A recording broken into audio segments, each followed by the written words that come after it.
Hello, everyone. Welcome to another episode of Critical. Damn it! I see. I still, to this day, I still find myself fucking doing it, Ellie. It's just But it's muscle it memory at is this point. pause on point. We don't It say is it. pause on point. It looks a little different, but it is.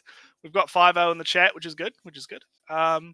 Yeah, we're lined up a pretty good show today. We've got a lot of anime to talk about. We've Yeah. got tons of anime to talk about this season, so that's good. We'll have plenty to get into. But today we're going to be talking about a show that I don't think any of us watched. Did any of Well, us I watch this watched show? it like 5 episodes. I never got around to it. It was on my radar because it was everywhere, but I never ended up getting around to it. I believe it's pronounced Omari, Onimai. Ja- Onimai, Japanese hard. Okay, you understand, Ellie. Japanese hard. And it's the show slash series about the guy who gets turned into a little sister and has to deal with this new situation that he finds himself in. And this is a video about that. I was shown this guy's channel by a friend of the show, Bio Gundam, who I should also probably do a little bit of shilling, Ellie. I have a little bit of the shilling to do. I was actually on his channel recently to talk about ecchi and gushing over magical girls and all that kind of fun stuff. So you guys can catch that over on there. And it was a fun little discussion with Bio talking about all kinds of fun lewd related things. So if anyone's interested in getting more critical critique content, they yearn for the content. Hmm. Yearn for the content. Oh, a Bio-Rec. This is going to be... Yeah, 5-0 knows about Bio. Yeah, Bio is a good friend of mine. I'm good pals with Bio. He's a cool dude. But yeah, he wanted me to come on and talk about some stuff on his channel, so I figured, yeah, why not? It'd be fun. It'd be fun to do a video with him. So yeah, if you guys want to go check him out, I linked that in the chat. But yeah, shall we have a look? Yeah. Well, I do want to mention just shortly that I think was it on stream. I watched a couple episodes, like 5 of them. So I know the general gist of the show and what it's kind of about. Well, apparently everyone's wrong about it. Everyone's wrong about it. I am wrong Apparently, about it. yes. Apparently, yes, you are. Now, anyway, before we get cracking, I have to do a crack. So, yeah. Sammy might not be here, but I have to do. Look, listen. Hydration is important, and having a drink is good for the throat. So. Well, I had my cup of tea earlier. I can do the if at least the filters don't. It might show up because I remember when I was listening to the cast again to do timestamps. I heard it in the cast, but Discord's better at noise isolating, so I can't hear it. But well, I do have some filters on the OBS as well, but who knows? Who knows? But anywho, yeah, apparently everyone's wrong about it. Which is an interesting kind of hypothesis. I wonder, I wonder how I can be wrong about a show I haven't watched. Is this? Yeah, Gouda's making some assumptions. He thinks the guy's going to shit on it, so it's it's an interesting hypothesis. Shall we get right into it? I don't know. What if I told you? I don't know actually. Well, I only pre-watched like a minute or two of this, so I have a vague idea of where it's going. But let's see what happens. That Onimai is some weird lolicon pandering show, but actually provides a useful case study in understanding the psychology and origins of Japanese anime manga fandom. Of course. Big talk, Ellie. It's a big statement and a very feels unrelated. I hope he's going to bridge that. Well. Let's find out. Of course, on the surface, this anime is anything but intellectually stimulating. So, 20 seconds in, right? 20 seconds in, and I already have a problem. You know me, right? my irony poison detector's going off. It's going. Your Wee arty woo, poisons wee woo. detector? My irony poison detector, Oh, right? irony Because poison. irony poison, yeah. Because he starts off pretty okay, right? He makes a Yeah. lofty statement, but that's fine, right? He has a whole video to prove his statement, right? That's fine, right? But then he goes into demeaning the show, right? Like he goes like on the flip of a dime, he goes, well, Omari is not, Omari or whatever is not, just a lolicon pandering show. It's it has a lot to say about otaku and the fandoms around anime and manga and all this stuff. But it isn't intellectually stimulating. Well, from what I watched, Onimai Right, is right, actually Ali. very interesting, and I assume that he watched the entire thing. But in the early episodes, it's very much a hey, girls have to deal with these kind of issues. And from the perspective of a guy that hasn't experienced them first personally, it might be interesting to know that there is a lot of fuss about hair. And why is there a lot of fuss about hair? And if there's a lot of talk about identity and how you express it. The guy Garyu that appears early on in the series, like episode 2, is the girl, big breasts, girl, flirty, popular. Very well animated, yeah. Later, there's a girl that wears a girl uniform at school, but first chance she gets, she wears the pants because that's what she's far more comfortable with. And this all kind of becomes I think, Onibai becomes a big series about what is your identity, how do you express your identity, that kind of story. So that's your big brain take. Now, our boy Moishroom, being good faith Gary in the chat, he does say on the surface. I want to hear that again. Just make sure I'm not being bad. Yeah, faith he did say on the surface. Let's have a listen. Let's have a listen. That Onimai isn't just some weird actually, What I'll if go I all the told you that Onimai isn't just some weird lolicon pandering show, but actually provides a useful case study in understanding the psychology and origins of Japanese anime manga fandom? Of course, on the surface, this anime. Okay, he did say on the surface. You're right. See, irony detector can be wrong. It can be wrong. It happens. We miss sometimes. We miss. This is why I like the chat. The chat gets to come in and correct me when I'm wrong. It's great. So it's like having our own personal little little thing. But anyway, let's keep going. Let's see what he has to say. Is anything but intellectually stimulating. Onimai is weird. Extremely weird, and there's no way around that. And the more you think about the premise, the more bizarre it becomes. For the uninitiated, Onimai, full titled Onichan wa Oshimai, or Onichan is Done For, is a lightly controversial anime manga series about a shudder NEET named Mahiro Oya. He's gonna get into that. Well, it's not an expression I normally hear. Well, listen, Ali, you think that most of the internet isn't real, so yeah, that's true. You have to understand. Yeah. See, our boy Goda knows what we're talking about. My boy Goda knows what we're going to talk about. But anyway, who gets drugged by his younger sister Mihari and is magically transformed into a middle school aged girl. For whatever reason, instead of patenting her invention that can reverse aging and change someone's sex, Mihari uses her new pharmaceutical miracle drug to save her brother from being a NEET, instead of selling it to Big Pharma, which is weirdly wholesome, I guess. As the story... So... Okay, I kind of get it, but I don't like this appeal to realism. Like, oh, why didn't she just, sell her medical miracle that could reverse aging? Do you know Nichijou? Yes, I've heard of you know Hakase? Vaguely. Hakase makes Nano. Oh, yes. She just makes an entire android. Just yeah, out of thin air. Just yeah. she makes a scarf that makes animals talk, or that allows animals to talk. Why isn't she selling that, Ellie? Why isn't she How does patenting she, that? an actual child, just make a scarf that allows a cat to talk? Mm. Creates a sentient being at age 7. Yeah.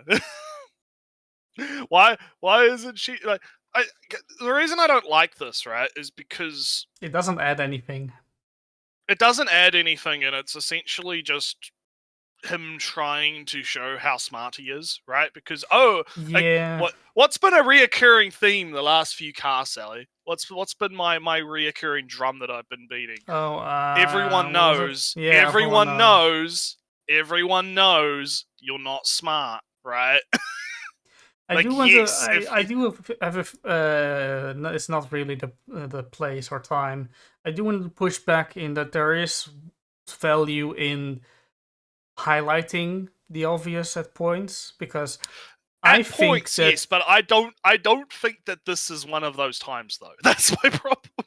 yeah, but I mean, Exceptions to the rule obviously exist, right? But I don't think in this case it does. I think what I said about Onimai is kind of obvious in the show itself. And Naretsu, have you seen anything from the show? Well, no, I have. Again, I haven't watched it. So damn. well, I've seen the odd clip here and there, and I know of the stuff that's not real to you. So that's yeah. Well, in those things that you do have seen, does my big brain analysis, is there something that contradicts I haven't it? seen enough to know if a big brain analysis Anyway, is anything more. anyway, But that's not what I'm. But here's the thing: it's fun to do big brain analysis type stuff every now and again. But that's not really what this guy's doing. What he's doing is he's just saying, "Hey, this isn't realistic, right?" And it's like, yeah, of course it's not fucking realistic. It's not. That's not the point, right? The point isn't to be realistic. The point is, it's a plot mechanism, right? It's a plot. What's the actual term? It's not convenience, right? There's probably like an actual literary term for it, right? But it's literally just, hey, they needed a vehicle to change the gender / sex of the character, right? They needed some way to do it. The sister is a big science girl. She can do it, right? We're not going to get into like the minutia of how they managed to do it, right? They just managed to do it, and we're not going to get into, why isn't she like patenting and selling like at age like what, 14 or whatever? Or I don't know how old. Well, maybe a little older, but yeah, something like that. Maybe a little old, like 16 or whatever. Like whatever. Like, why isn't she like turning this into like using this miracle drug and giving it to everyone or whatever, right? Like it just like it's really annoying, right? And I might be projecting a little bit here because it's something that I catch a lot with a lot of people where they try to apply this logic, this real world kind of logic onto everything, and I feel like it kind of removes a lot of the magic out of things, right? Which it loops back to my whole, you're not, everyone knows you're not smart. Like, yeah, I think everyone can intuit if they think hard enough, right? They can intuit, hey, this is actually a really cool drug that would benefit a lot of people, right? Be really cool if this was real, right? And she if it was real, she should be selling it, right? Yeah, I think everyone can understand that, but they don't need to understand that for the story to work, right? And if it did work like that, it would fundamentally change, right? If they did address that in this series, it would probably fundamentally change the way things go. I thought of an example, but it then didn't work. It's a fun example, so I say it anyway. I'll tell you anyway. Yeah, and then we'll move on. Yeah, Harry Potter, right? I mentioned this before. Why is there poverty in Harry Potter? Why are there poor? Yeah. Why are wizards poor? How is Ron's family ever poor when they can just make food with magic? Exactly. Yeah. And that's one of those things I'm talking about. It's like a suspension of disbelief thing, right? Yeah, where but you kind of have to like believe the little lies like that, or the little the problem is like that Harry Potter is serious. So then you have these logical answers of all right, but the family of Mahiro, I believe they're both Mahiros.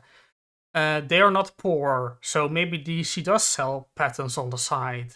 But Ron's family is poor, but they have an easy solution. So that kind of deal. I think it's like I said, like there's a suspension of disbelief element where I think people can kind of put those kind of inconsistencies aside for the greater, like, whimsical narrative of something like Harry Potter, right? Like, Especially especially in a comedy like this where it is whimsical, yeah, where it's even Harry easier in Potter this than it is would be in Harry Potter, right? pretty But like in Harry serious. Potter specifically, I think that a lot of people can like they either just don't really think of it at the time because they're wrapped up in the whimsicalness of the actual narrative, right? Because that's the actual point, right? Is to have, you know, the point is it's big wizarding adventures. Harry does big wizard things, right? It's not like the when you start getting into the minutiae of the fact that wizards just like teleport their shit away and stuff and all that kind of dumb shit, Yeah, right? but don't trust Rowling. It kind of, yeah, you get what I'm saying, right? It kind of ruins the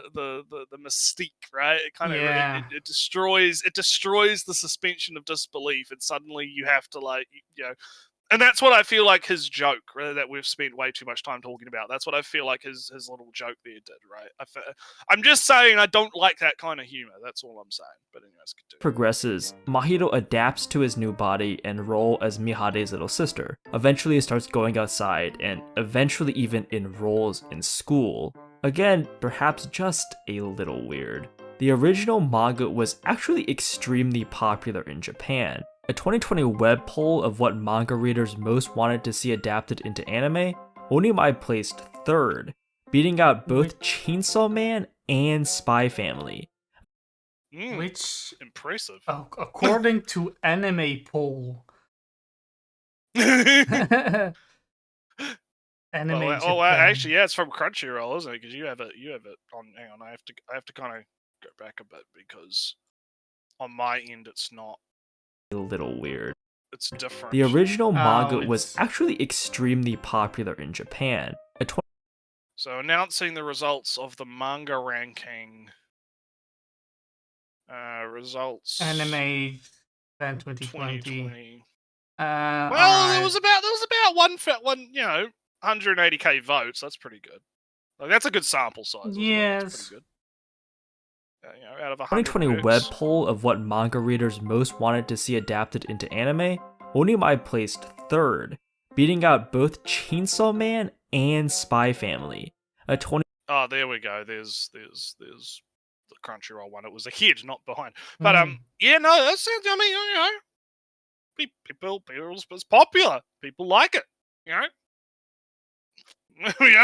Yeah. I think I would say that because this was 2020, right? This is 2020, and I know Spy X Family and Chainsaw Man were kind of popular, but they were only really popular in the manga circles, I think, around that time, right? Because they just kind of jumped into the Shonen Jump kind of, sphere, and I think that the hype around those was just starting to kind of build, right? Yeah. Also, so I could understand. I could understand them not being like, because people could look now and be like, "Holy shit, how could?" Because Spy X Family is like this massive thing now, right? It's giant, and same with Chainsaw Man to a lesser extent, right?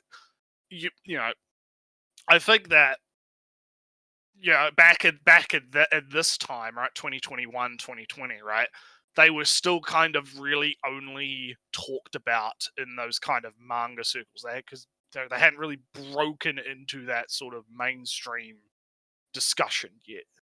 Also, in this poll, Onimai is number 7. Spike's Family is higher than Onimai. Also, he said that Onimai, what was it again? Yeah, Onichan wa Oshimai becomes, is over, is done for. There is a second meaning in that Onichan wa Shimai. Shimai is sister. So right. Onichan is sister, also is Onichan is done for, puns, double meanings, and all that stuff. Yeah. Fun Japanese lessons. Fun Japanese. So anyway, it's 2021 poll placed Onimai at 7, Ah. just one place below Spy Family and barely edging out Komi-san Can't Communicate.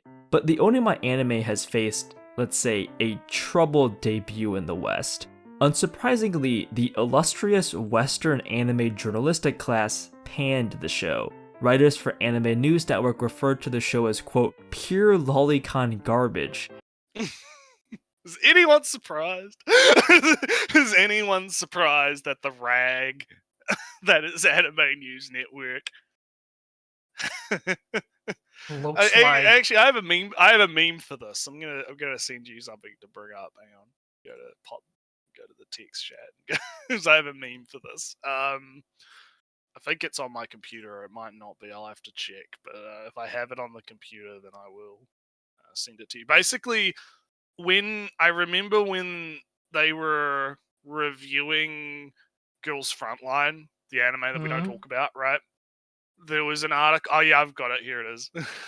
Here it is. The person that was reviewing it said some really funny shit. So if you want to quickly pull that up, Jamie, pull that up. Jamie, pull that up. Yeah, Rebecca Silverman gave it a 1 star, and to read it out for people that might be listening, basically the meme is which do I dislike more about Girls Frontline? The fact that someone decided that humanized weapons should look like cute girls in maid costumes, bathing suits, or outfits with flowing scarves, or that all of the girls are named after assault rifles or similar weaponry. It's a real toss-up. The reason why, possibly, is because I was giggling at the maid T-dolls who fight by lifting their long skirts to neatly panty-bearing level and using their underskirt machine guns, which is precisely as ridiculous as it sounds. Gun violence. Disgusted. So yeah, that this should show you how much I give a fuck about the opinion of anyone that works for ANN. Because God, holy shit. So what do you think? Do you like ANN? Are you going to defend ANN for me today? I haven't read it, or never really read it. There's this one guy that knows isekai history, actually reads stuff. So when I see something of forget who, but that guy seems good enough that I don't know the site. Yeah, it's like Kotaku, but for fucking, it's Kotaku, but for anime, really. Like, it's just a rag, right? The people on there hate. There is a anime, larger right? problem with enthusiast media that are heavily dependent on the media and can't be independent from it. They rely on access and all that stuff. The more niche you go, the more susceptible you are to wild mood swings. I believe there was also a controversy around Gushing Over Magical Girls as well, where the guy that was reviewing that weekly, they made some comments about they were like hinting that the production staff were pedos or something. Chat would probably be able to remember it better than I did. I can, right? But they were like making some really bad comments in some of the earlier reviews about how, you know, the staff are all, you know, gross, disgusting, blah blah blah. And then because I believe the author is still on hiatus because they've been unwell, right? Then ANN put out like an article about that, and then everyone was like, "Well, wait, what the fuck? Why are you trying to play this game where you act all kind and nice when you were literally calling the author a gross, disgusting incel, you know, pedophile or whatever in the fucking reviews?" And the guy had to like issue like a non-apology in the next review of the episode. He was, you know, it was a non-apology because these people don't fucking give a shit, right? They're just evil fucking people. It's simple as, right? Yeah. Apparently, they're also owned by Kadokawa. That would explain. Yeah, I mean, the more niche you go in enthusiast media, the wilder mood swings you have, because there is something to be said about the movie review circuit. they have some standards. They have some, some. You know what you get from it.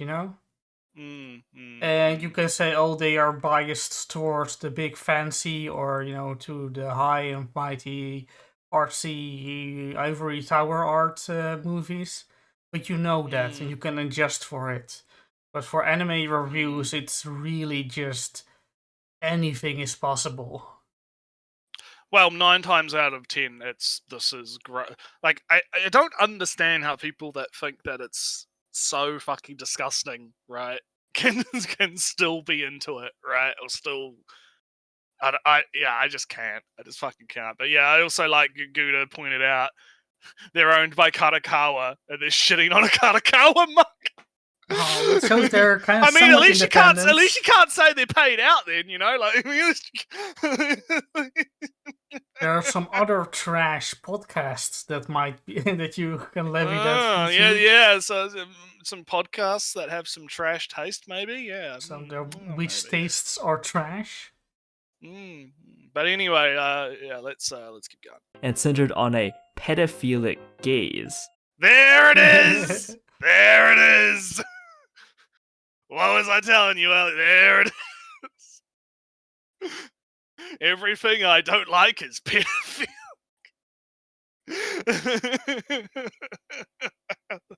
There it is. All right, we've already talked about how bad it is. We don't have to do it again. Another referred to the show as horrific. For totally separate reasons, the show became the center of a minor Twitter controversy over whether the show counts as a kind of transgender allegory. For what it's worth, Mahiro uses the pronoun ore, which is generally seen as a masculine way of addressing oneself. But I want to argue that viewing Onima as a story about the pedophilic sexualization of young girls, or as a transgender story, is in both cases reductive at best. Rather, I want to make the case that Onima is the product of the specific characteristics and consumptive behaviors of Japanese otaku. Can you pause real quick, because I want to defend for 1 second. Oh no! The Here it comes. Just using one lens and one lens only. If you say that is what you're doing. Yeah, but they don't do that though. That's the problem. Yeah, he's regardless if people are not doing it, he says that's bad to use. That's reductive. But if your point is to view something through the lens of trans experiences. It just reminds me of Zarya identifying marks. Remember that?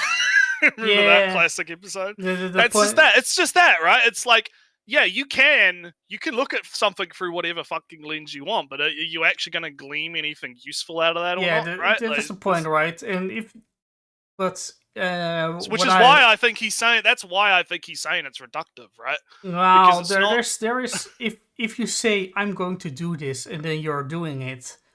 And the question if there's something useful to be gained out of that's a question for later, for the audience later on. But just taking one lens and sticking to it isn't reductive because that's what you want to do. That's kind of my defense of, I'm going to look at... Well, the problem is you have to consider why they're doing it. Because I don't think they're necessarily doing it to try and glean some kind of insightful, what would be the word here? Like some kind of insightful kind of interpretation of the work, right? Glean something from it. Because as Gouda, our boy in the chat, points out, these people, they just want everything to be about them, right? And it really does just come down to that. Like, because again, you don't think any of this is real, but it is. So you're gonna have to deal with it. You're gonna have to deal with me talking about it because it is real, right? When these people talk about this stuff, right? And when I mean these people, I mean not just like the trans side of it, because this also happens with even Riderwoods do this too, right? So this isn't like me talking about one particular thing. It's more a type of person, a narcissistic, sociopathic type of person, right? They want everything to be about them. Right? They want to make the show be about them. They want the character to be about them. They want everything to be exactly, in a way that relates to them. So they're going to view everything through that lens, right? They pick up on these individual traits like, oh, gender swap, so-and-so, so-and-so, gender ambiguity. Oh, I am gender ambiguous. I'm like that. So I'm going to project my self onto the work and try to make this about me, right? Rather than looking at the work for what it is and try and glean insights that way, right? They do this projection stuff, right? And like I said, it doesn't necessarily have to be a trans thing. I just talked about the Marxist stuff with Well, no, so my favorite lens of all is Slime's fascistic Slime's colonialism. Slime slavery, yeah, exactly. And that's what I mean. Like, that can be fun, right? To do that. Like, I'm not necessarily saying, but the problem is when these guys do it, they're not doing it for the reason you're doing it, right? The reason of, hey, either like as a gag or as a, hey, well, let's see if we can glean something interesting from, the text, right? It's literally just projection into the work for narcissistic reasons, right? Well, to try and small, feel better about themselves. Here comes my thing of, it is what you kind of experience it to be, right? That's kind of where it becomes a little bit difficult. If you see yourself or if you can relate your experiences to one way or another. Yeah, the question becomes, are they doing it deliberately or is it subconscious, right? And I think it's a bit of both. I think there are types out there that are not aware that they're doing it, right? And they're just doing it because that's how they think that they have to view media. But then I also do think there are bad faith actors that do it deliberately. I think there's definitely like two sides of that happening. Well, that's just what I think based on experience and arguing with these people. It's just, I have enough experience talking to them. I have enough experience talking to them, and that's literally what it is. It's not a me problem. It's a them problem, Ellie. I'm sorry. It's just they really do just want to see themselves in everything. It's crazy. Yeah, see, Gouda's like, they tried to do this with Hoshino from Blue Archive. It's like, yeah, they see a color scheme and they just get absolutely fucking triggered not in the way that we usually use triggered, but triggered in the way that, it's like pattern recognition, right? They see the colors, so it must be this. There's only one option. It has to be that. And if people argue against that, they get absolutely neurotic about it. There is crazy. I don't know what you've been up to on over there. I think 5.0 puts it pretty well. There's a difference between self-identification, right? There's a difference between self-identification and, oh, look, this is trans just like me. But yeah, there is a difference. Right? If I don't know, Noretsu, I don't know what you're up to. If you go say, it's not. Yeah. Anything that doesn't happen in this Discord call isn't real. Okay? Yeah, I'm forgetting, and I forget it after 2 weeks anyway. Yeah, but Noretsu, if it's in this case trans to them, you saying no, it's not, doesn't make it not trans to them. That's kind of the only. Right, but they want to make it trans to everyone else too. They don't just want to make it trans to them. That's the problem. If they wanted to have their little headcanons and be like, okay, yeah, I think it's trans or whatever, then that's fine, I guess. It's okay to be wrong, right? It's okay to be wrong, but the problem is they try to project that onto everyone else as well. They try to say, no, if you don't agree with my interpretation and you say otherwise, I'm gonna fucking harass you, right? That's basically what happens with these people. Oh, I don't know what you're. They come. They state their interpretation, and what the funniest part is when it backfires, right? An example of this would be Splatoon. There was a character in Splatoon. I think it was the blue. It was one of the blue ones. I can't remember. I don't know anything about fucking Splatoon, but it was one of the most recent game, right? The most recent game with the kind of like tomboyish looking blue squid, whatever. Well, they're all fucking squids. I don't fucking know, right? But a lot of them were like, oh, it's a non-binary character. Look, they're clearly non-binary. Look, everything about their design looks non-binary. And then Nintendo just comes out and says like, nah, it's a guy. Or nah, it's a girl. I can't remember if they said it was a guy or a girl, but they came out and were like definitive about it, and we're like, nah, it's actually this, and they lost their fucking minds, right? They went ballistic about it when Nintendo came out and was like, no, it was nah. Who said nah? It's like, yeah, it's yeah, like it. Again, it's really hard to have the conversation when you're ignorant about it, Ali. You know, Yeah. because yeah, but that's the thing, right? On one hand, it's annoying because I have to explain it, right? But on the other hand, it's interesting because you get to have a different perspective that I can counter, right? That I can argue with you, right? Yeah, but I'm not not talking much because I know it's over there. It doesn't exist. It's not no, real. you keep fighting your ghosts, fighting ghosts. It's over not there. ghosts, damn it! It's not ghosts, Sally.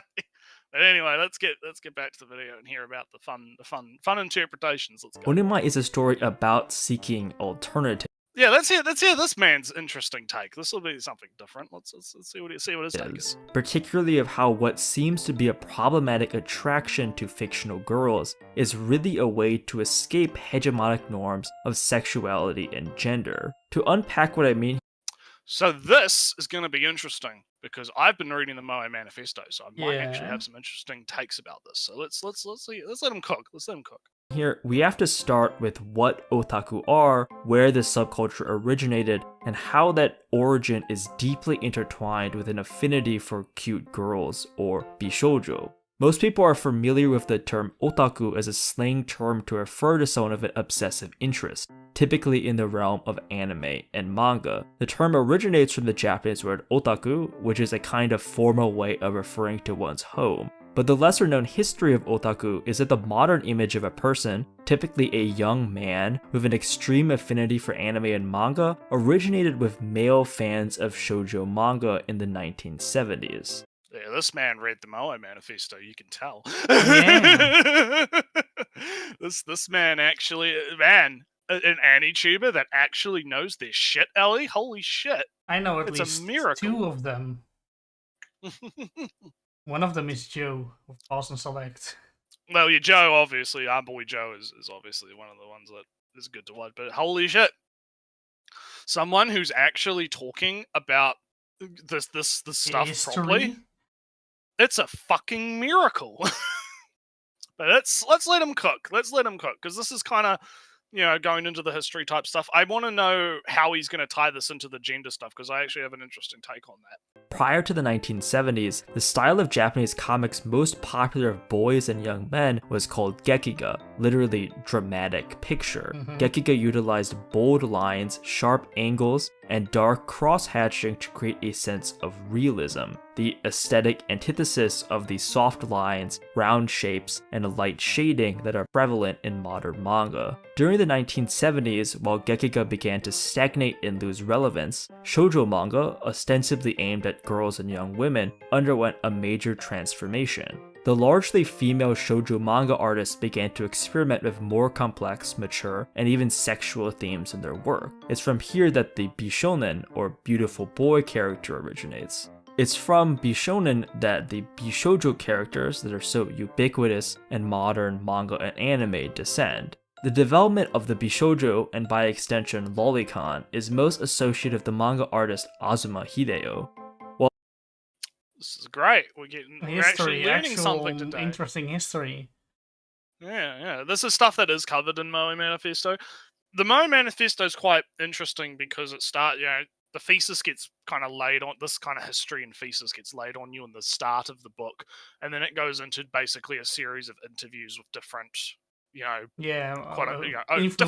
otaku big names. Yeah, like they had like the head of Studio Harriet on I'm at the point where I read, I believe, the interview with Pop, and also a couple of idols and VAs as well, which was quite interesting. I wish I could bring up my notes because I've been highlighting different quotes from it because I do intend to maybe do either with bio or on my own. I do intend to do kind of like Book talk club. about my insights about the Moe Manifesto based on some really interesting quotations. I had a small Twitter thread where I kind of talked about it when I was just starting the book, right?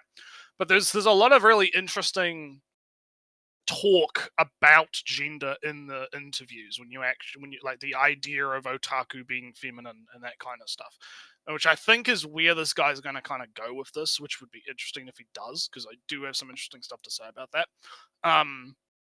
So yeah, let's keep going. Let's keep going, guys. Yeah. Actual educational episode today. Fucking great. While erotic gekiga did exist, Azuma instead took inspiration from shoujo manga, taking the aesthetic trappings of shoujo manga and applying them to the cute, round characters found in the works of Tezuka Osamu, such as Astro Boy. In 1979, Azuma, among other shoujo-inspired male artists, published the fan magazine Cybele, which became most known for an erotic parody of Little Red Riding Hood that Azuma had created. This would kick off what would later become known as the quote-unquote lolicon boom. At this point, it's worth briefly exploring the etymology of the word lolicon. The word is a portmanteau of the term Lolita complex, a phrase originating from the 1955 novel Lolita by Russian novelist Vladimir Nabokov. In the book, a middle-aged literature professor known only as Humbert Humbert becomes obsessed with and sexually abuses a 12-year-old girl. Understandably, because of these origins, lolicon evokes highly suspect images of illicit predators and illegal relationships of children in the Western imagination. But yeah, we do. Yeah, fucking hell. As we've covered multiple times, it's always a big problem. Yeah, interesting factoid by Moishroom in the chat too. There was going to be an interview with Aki in there. So how are we feeling so far, Ellie? Have you got anything to actually add? I like the history lesson, but I'm kind of losing. It's kind of losing. Yeah, I am me too. on the I feel video. like we're kind of like.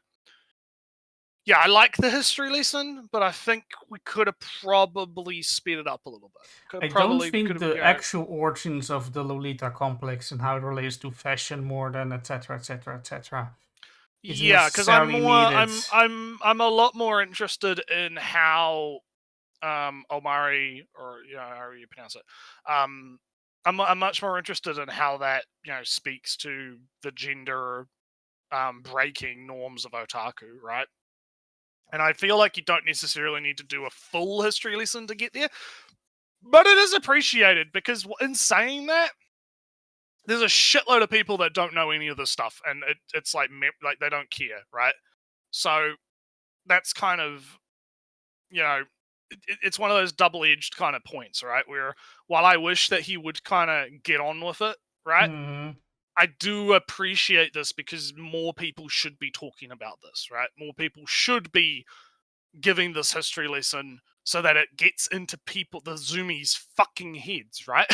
Like, they gotta stop calling it pedo stuff. Yeah, but anyway, let's keep going. in the Japanese context, that association isn't as clear. Consider the subculture of Lolita fashion that is popular in Japan, which is only really related to the Nabokov novel in a perfunctory way, if during the so-called lolicon boom of the 1980s, the term lolicon generally did not refer to older men sexually desiring real girls, but rather a more general affinity for fictional girls that became associated with male shoujo fans. The popularity and reach of lolicon at this time also complicates notions of there being some sort of distinction between upstanding, mature, or serious anime and as our line mentioned. Anyways, and degenerate lolicon garbage. Shows like Space Battleship Yamato, Mobile Suit Gundam, or Super Dimensional Fortress Macross, which are often held up as examples of serious and mature anime, all feature a cute girl character who became popular with and was often sexualized by fans. Miyazaki Hayal's direct oh, fuck off. So I get he's doing it as a meme. I get he's doing it as a meme, but this isn't a real quote. This isn't a real quote. He didn't actually say that, or at least he didn't say it in that context. Come on. Don't fucking push don't push misinformation. He was doing so well, Ellie. He was doing so well. He was doing so fucking well.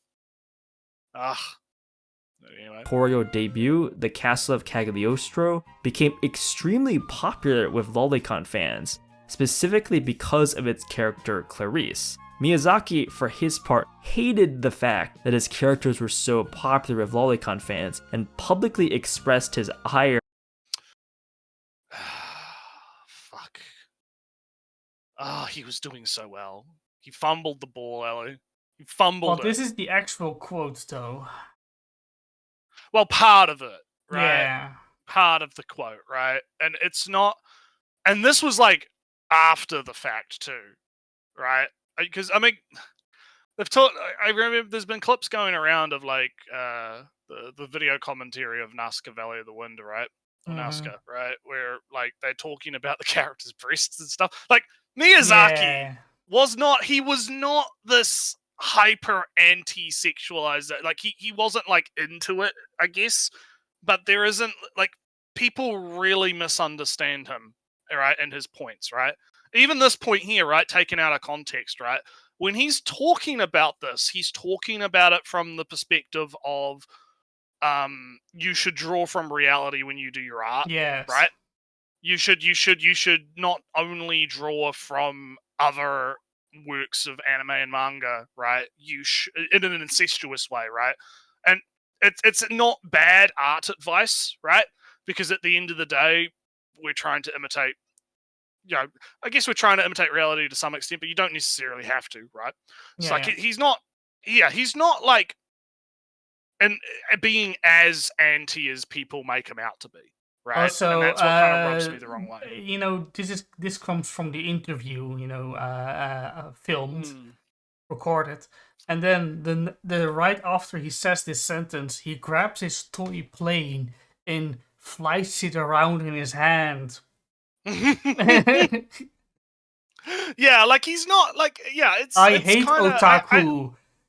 I hate the otaku. I hate the otaku.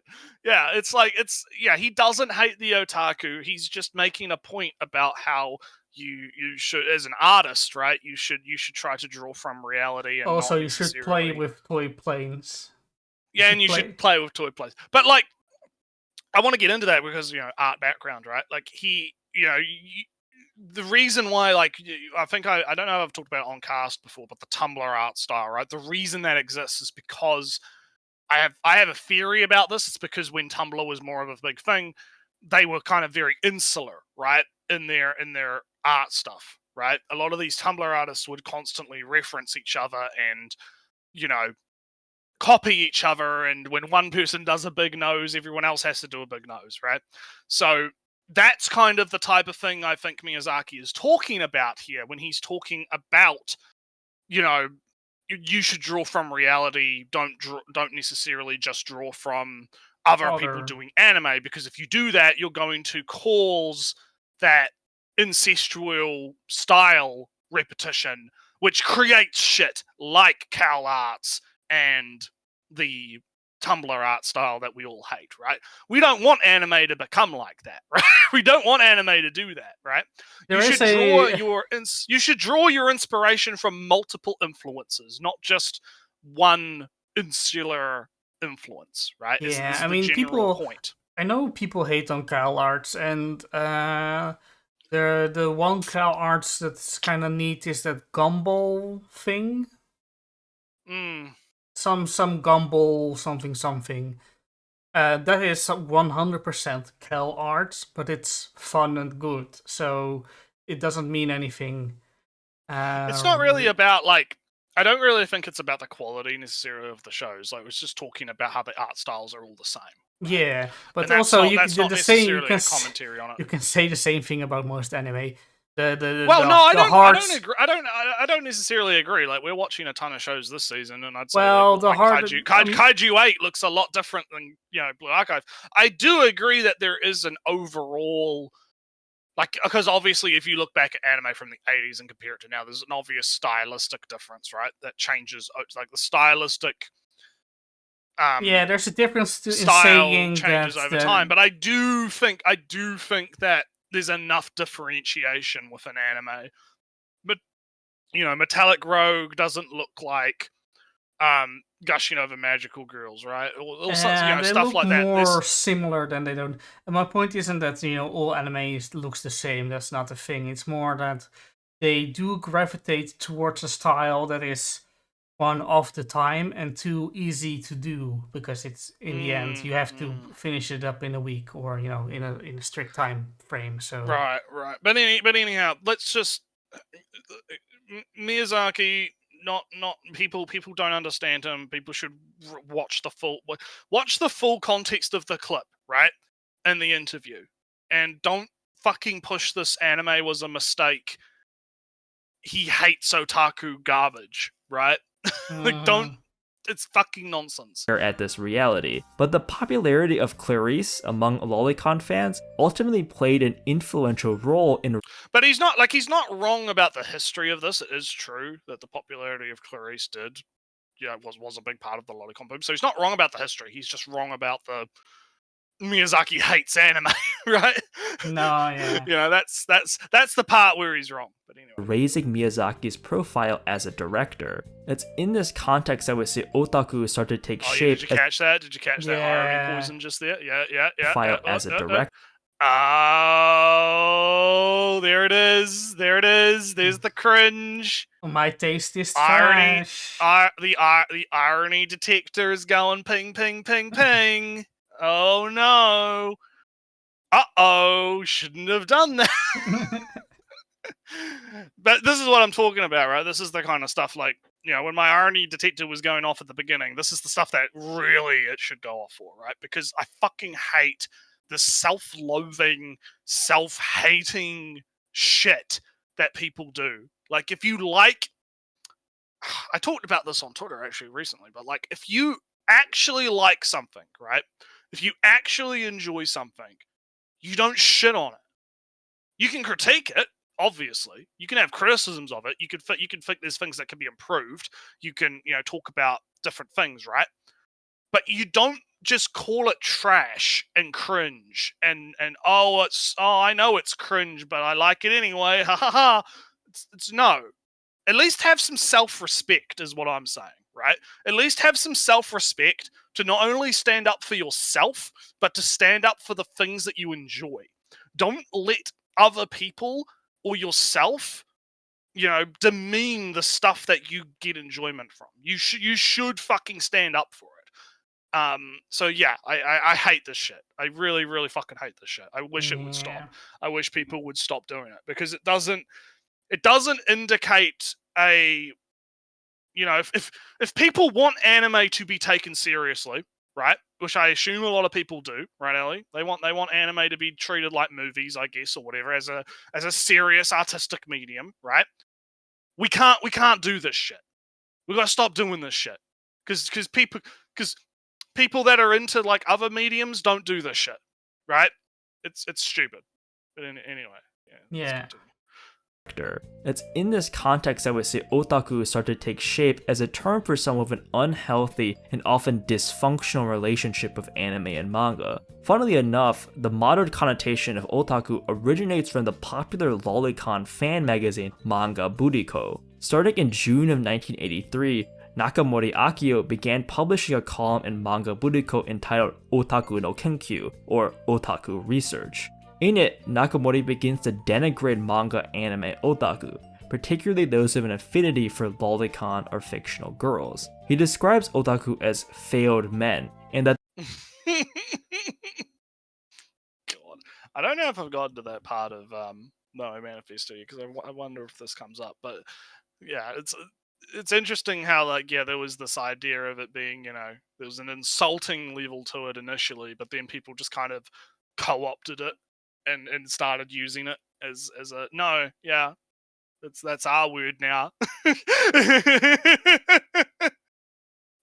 their affinity for fictional girls and women over real ones is symptomatic of psychosocial dysfunction as well as mental and sexual immaturity. He argues that otaku are unable or unwilling to grow up and assume normal adult responsibilities, like joining the workforce and raising a family. And the crux Yeah, Ellie, go work 40-hour work week. Be real, man. Be real, man. Be crushed Don't by let- your don't- work, don't- and then have Yeah. Abe wonder why we don't have families. Why we don't have babies, yeah. Why no procreation? Well, Crushed by work. 80-hour work week, yeah. 80-hour work week, no procreation.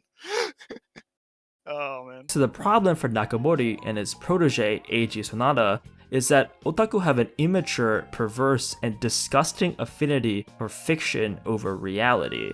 This description brings us back to Onimai and its main character Mahiro. Mahiro is, for all intents and purposes, the pinnacle of this failed man that Nakamori describes. He becomes despondent over his inability to measure up to his genius little sister and becomes an otaku NEET as a result. The fact that literally turning back into a little girl begins to cure him of being a NEET reinforces his contention that otaku are immature and unwilling. So he's not going in the direction I thought he was going to go. Well, this is because- still this guy's, the guy who demeaned otaku and anime, and he's still Okay. speaking from his perspective. Well, he's relating it. Well, the guy's relating that to Omori now, so he's kind of like, Yeah, and he's trying to make the point that Omori is like talking about this kind of failed man idea. Yeah, but right? I've read the Moe Manifesto, and they don't really necessarily talk about failed men as in. No, what I was going to talk about was the in a number of the interviews I've read, right? There is this overarching idea that otaku is feminine. I think I can't remember her name, but it was one of I did send some of it to Full actually. I sent some screen caps to Full. But it was one of I actually have it. I can give it to you because I was talking to Full about it because I found it really interesting. I can't remember which person it was. I think it was it was one of them. Hang on, let me see if I can get this in a high resolution instead of the preview resolution. Copy the One image. sec. Yeah, here we go. Which I'll put page that is in it? It was page 77. There you go. I'll put the screenshots in the chat that I linked to Full. Because I've been taking notes by highlighting stuff and being like, "Oh, that's interesting. I might talk about that later." Here, It was these I'll two. do something different. It was these two screenshots. Here. They're both from the same Hey. train of thought. So yeah. So it was So this person was asked in the interview, why are you suggesting that moe could be considered a gender? Because they were making this point about how moe, right, or otaku in a sense, like the otaku attraction to moe could be considered a gender of its own because it transcends normal gender roles, right? Because you have otaku that are obviously into these, cute girls and cute things, right? Which are typically seen as feminine, right? They're feminine type things. But they're still men, right? They still have normal masculine attraction, right? So to kind of read a little bit, right? The interviewee, right, says, moe isn't bound to being male or female. The response transcends... Yeah, because they're talking about moe as like a response to something, right? Like a feeling, right? Yeah, You see something and you go, oh, that's moe, right? You have this kind of nebulous feeling that's really hard to describe. So when they're talking about, the response, right? I have to give this context for people that haven't read the manifesto, right? When they're talking about it as a response, that's what they mean. If you think about characters in anime, manga, and games, you'll notice that there's a lot of androgyny, right?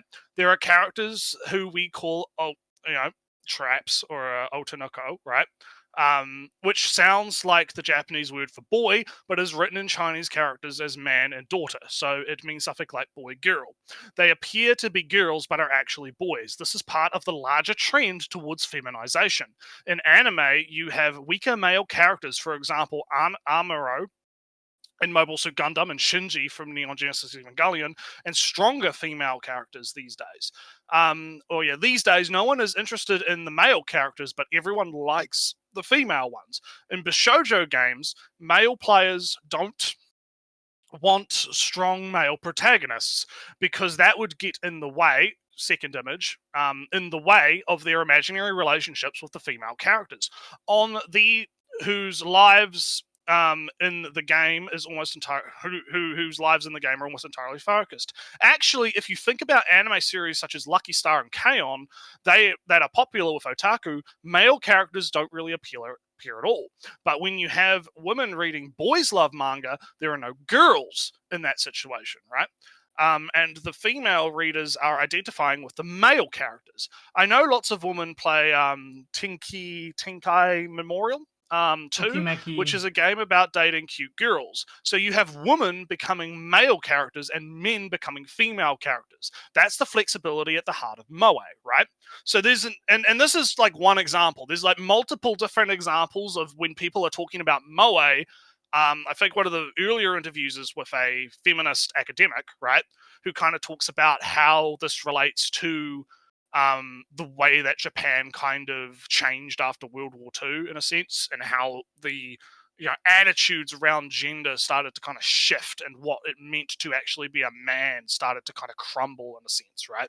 So they also kind of talk about this idea of otaku and moe being quite closely related to the feminine, right? And I personally find it to be very, very interesting. Like I think you've got it up on screen now. I had to have the images open so I could read them better, right? Yeah. But anyway, I see you're looking for you're looking for failed men, basically. Here's the quote of, so those men who failed or dropped out of the system looked for love elsewhere. But this talks about really love in particular, in that if you can't the value of man in Japan was determined by productivity at work. Men who earned money were spending, showing their worth being made. It's the only way to become a man. If you can't do that, you look for love elsewhere, and that love is moe, because it's low cost, low stress solution to its problem.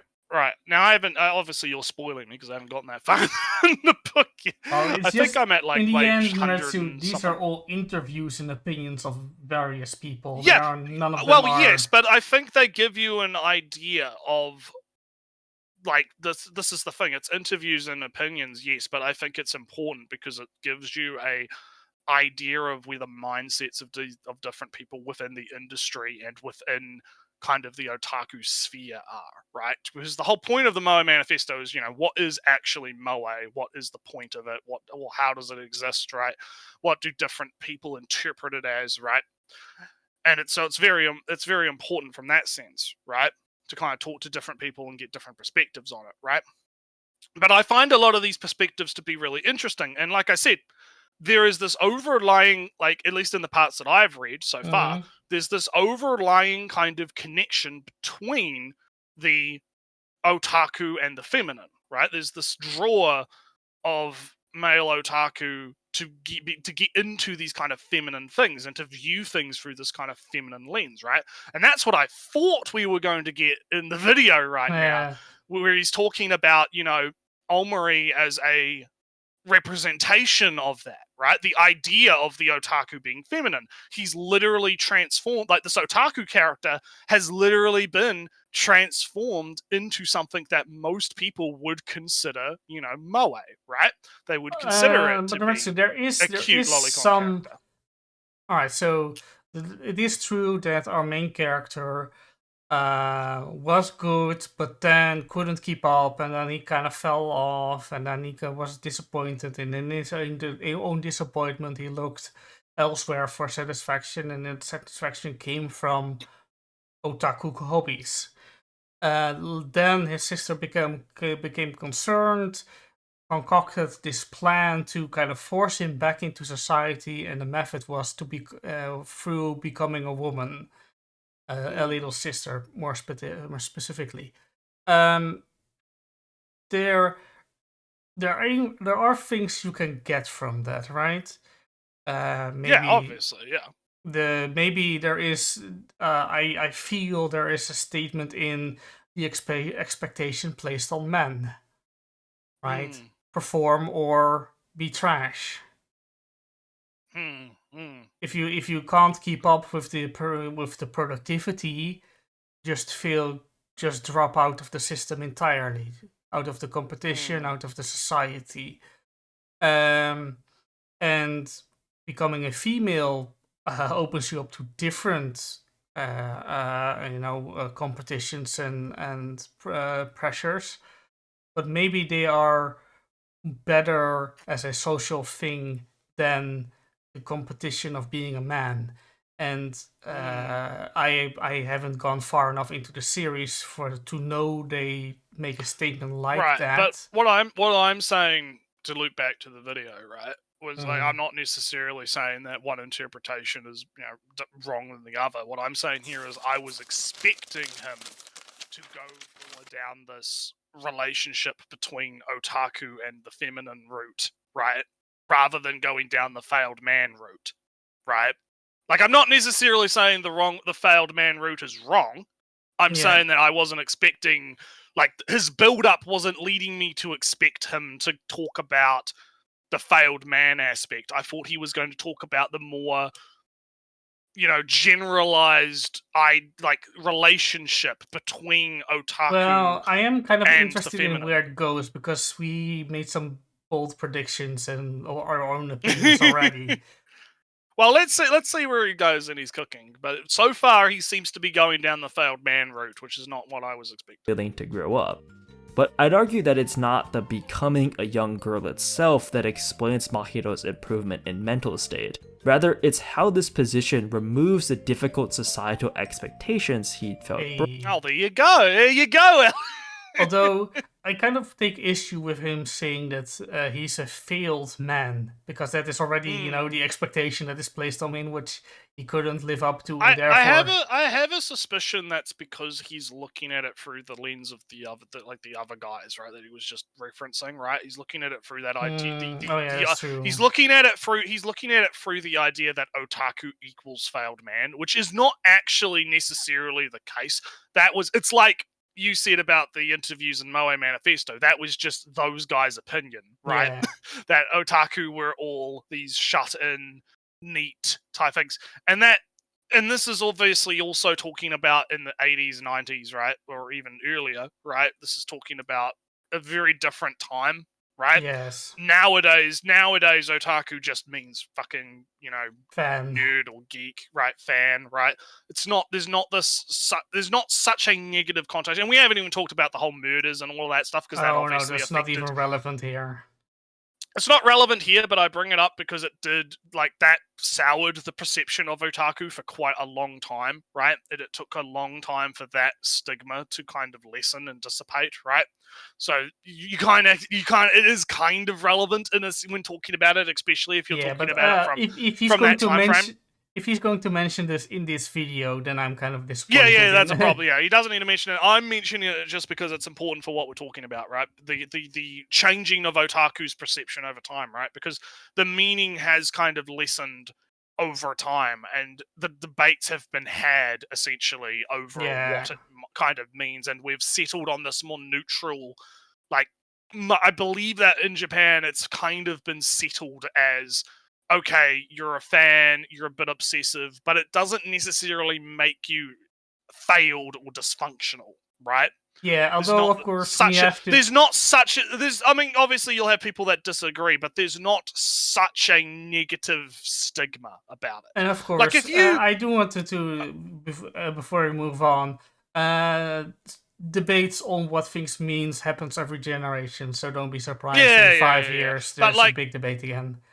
But my general thing is, like, if you liked anime in Japan and you were Japanese, I don't think you're gonna get treated with a level of disdain I mean, when we talk about, like, the fact that the Demon Slayer movie was probably watched by, like, half of 60 to 70% of the population. I don't think that people have this stigma about anime, like, because people online that aren't real, right? They'll Yes. I'm gonna stick with that joke. I like making that joke, so I'm gonna Because run that into the ground until it's not funny. But people online will kind of act like the Japanese just hate anime, right? It's really weird. It's really weird where it's like kind of this duality, right? Where Japan both hates and loves anime at the same time, depending on what's convenient for whatever argument you're trying to make, right? Because they'll act like, Yeah. oh, the Japanese, they just hate all of this gross otaku anime stuff. They think it's gross and bad, and then you like fucking just gushing over magical girls had fucking billboards and right? Gushing over magical girls was pushed really heavily by Katakawa. The advertising for that was insane, right? Yeah, but then It outsold, Furion and other big hitters in DVD and Blu-ray sales. oh yeah, There was but like, did I say something? well, we talked about that before, right? But I'm just on using that as stream? like, Oh, maybe, but yeah, we did. We talked about that on stream. right. We talked about that already. But like, I'm using that as an example to say that, look, I don't like. Obviously, there's going to be people that think it's gross, disgusting, whatever, because it's a population of billions of people, right? So what? Like, it's fine. But I don't think there's this general cultural disdain and hate for It's like their own video media, games, right? their own media, right? Like, it's like video games. It's like big action hero movies.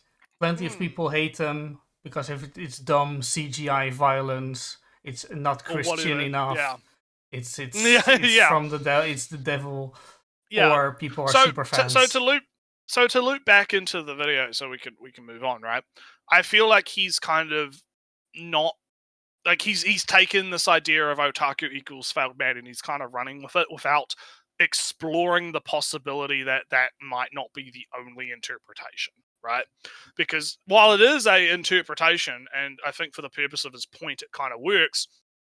I think it would have been better to also kind of explore this in a more generalized sense. Yeah, because I kind of it's for one, it's our pausing and rambling ourselves. But two, he's been talking a lot of history, and it's kind of harder to distinguish his own views on the views thing from or the history. Yeah. yeah, but that's what I mean. I feel like if he had, because you don't have to have the negative connotation to talk about the relationship between otaku and the feminine, which is an actual interesting subject, right? That is an actual interesting thing to get into. The idea that the media that we're into is inherently in some level feminine, and what does that actually say about the stuff about both the media and ourselves, right? There is a lot that you can get into with that, and the Moe Manifesto, the interviews and the interviewers do kind of get into that when you read them, right? And it's very, very fascinating, at least to me anyway.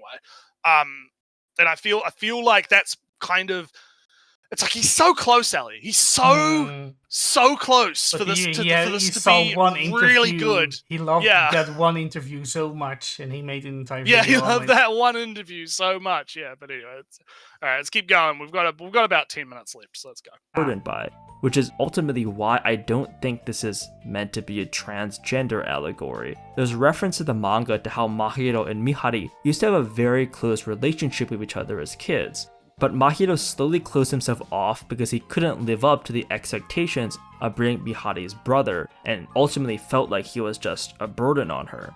I think Mahiro's position as someone who is unable to and uncomfortable with the societal expectations foisted upon him helps to explain why this manga is so popular, especially among Japanese viewers. While a case can be made that the anime in particular sexualizes Mahiro, I don't think that the fan service is really what draws people to the series. I imagine that if you were to ask people why they enjoy reading or watching onimai, I highly doubt you get a bunch of responses saying that they're in it to get the rocks off to Mahiro. Most people would probably say something about how they enjoy the story and how it's fun and lighthearted. Well, I have heard some things about how it has a lot of body fluid related stuff in it. Well, there's one scene where Mahiro walks into the boys' bathroom, toilets, stalls, and uses a urinal instead of instead of a stall, because I've heard in the manga there's a lot of stuff around menstruation and pissing. of course, and because pissing oneself and stuff. that's I'm like, gender. listen. I don't mind the author's poorly disguised fetish, right? I don't have a problem with that. Listen. I don't have a problem with that. That's fine, right? I do have a problem with people just ignoring that, though. I think you do have to. I think there is an element of fetishization going on here, right? A little bit. And you could, like, kind of put that aside to look at the bigger picture and the story and whatnot. But I do think that, I think it does a disservice to the work to just ignore that element, right? Because that element is possibly also important to the general thesis here, right? Like, because you were mentioning before when you were talking about kind of your experience just watching those 5 episodes, right? There's a lot of stuff about, what is different for girls, right? What do girls have to go through, right, versus men, right, and that kind of thing. So, and the body fluid stuff is technically part of that, right? So, yeah, it's I feel like you shouldn't ignore the fetishistic element. It's better to kind of be open about it and talk about it rather than kind of be like, I'm just gonna shove that into the corner, or I'm just gonna it's just just in the corner, right? But because I do think that people that are into that kind of stuff are probably getting drawn to this, right? Because that's just how it works. It's just, people like what they like, right?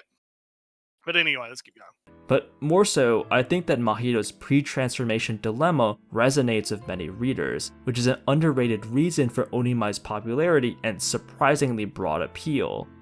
In the early 1990s, the Japanese asset... Oh, here we go. It's more history time. Economics, boys. Big stocks, let's go. Price bubble popped, plunging the Japanese economy into a deep economic malaise that the country has never recovered from.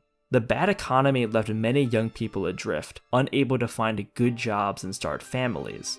It's not a coincidence that it's also around this time, in the early to mid 1990s, that we see the affection and desire otaku show for fictional characters, particularly bishoujo, take off in popularity.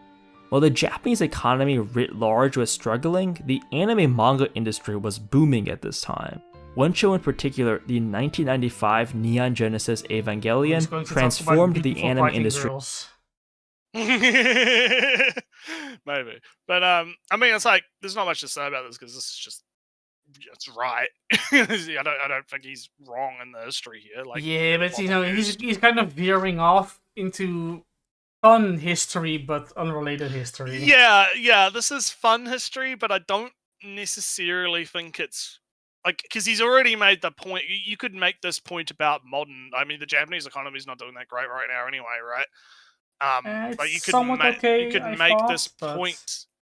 Well, I've heard that the yen is not doing well. Yeah, but it's kind of on purpose. But you're closer. Well, anyway, so. yeah. You're in your economic conspiracies, whatever.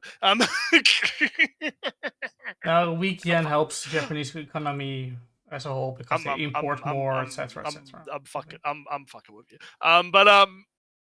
No, I feel like you could have used a more modern context for this. I don't think you needed to go all the way back to the 80s and 90s to talk about this, because I highly doubt, because I don't know when the manga came out for Omari. I don't know when the manga came out, but I don't think, like, I feel like he's gone too far, right? He's gone too far back. I don't think you need all of the history of otaku and media on anime media just to talk about this one show. So that's with its explosive popularity. One of the most concrete demonstrations of that popularity was the reaction to the character of Rei Ayanami. Rei was apparently so obscenely and so appealing that Eva reportedly increased the market for character figurines tenfold. One of the effects of Eva was not the normalization per se of being in love with a fictional character, but such feelings certainly became much more common after the show came out. It wasn't uncommon among otaku for their first love to be a bishoujo character, like Rei. Unsurprisingly, this trend would continue into the late 1990s and 2000s, with the development of an entire genre dedicated to the escapades of cute anime girls. In his book, Otaku and the Struggle for... Hey! it's the same Yeah. author, I think, of my manifesto. Yeah.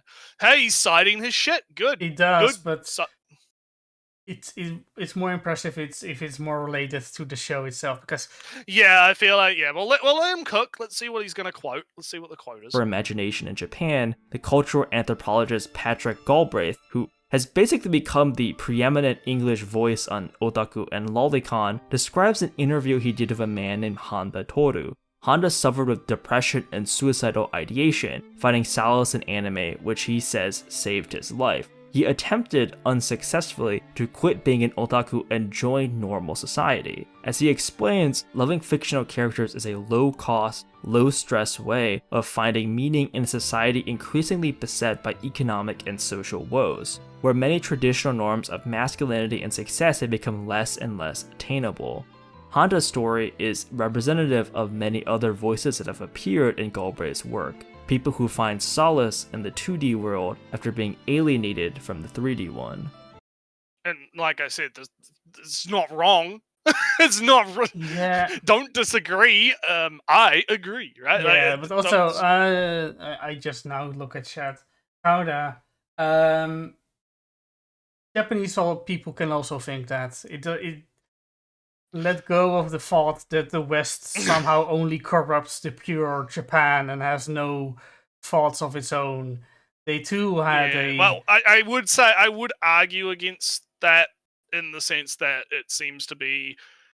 I mean, obviously we don't have access to Japanese discussions, right? But it seems to me like the West has this really weird mental brain rot around the trans stuff. Yeah, but that you know, kind of causes this. I'm looking for funsies. I did look just the title Onishiwa Oshimai and Taran Sujenda, and there are discussions. I guess I don't know, but again, getting back to the video, right? Again, he's not wrong, but I do feel like I get the through line that he's making, right? I get the point that he's making, but I feel like he's kind of dragging it a bit in the history. He's getting a bit bogged down in the history, which again is kind of annoying because on the one hand I appreciate the history because more people need to be actually injecting that shit straight into the fucking youth's bloodstream, right? But I also feel like he could speak because he's kind of like we get it.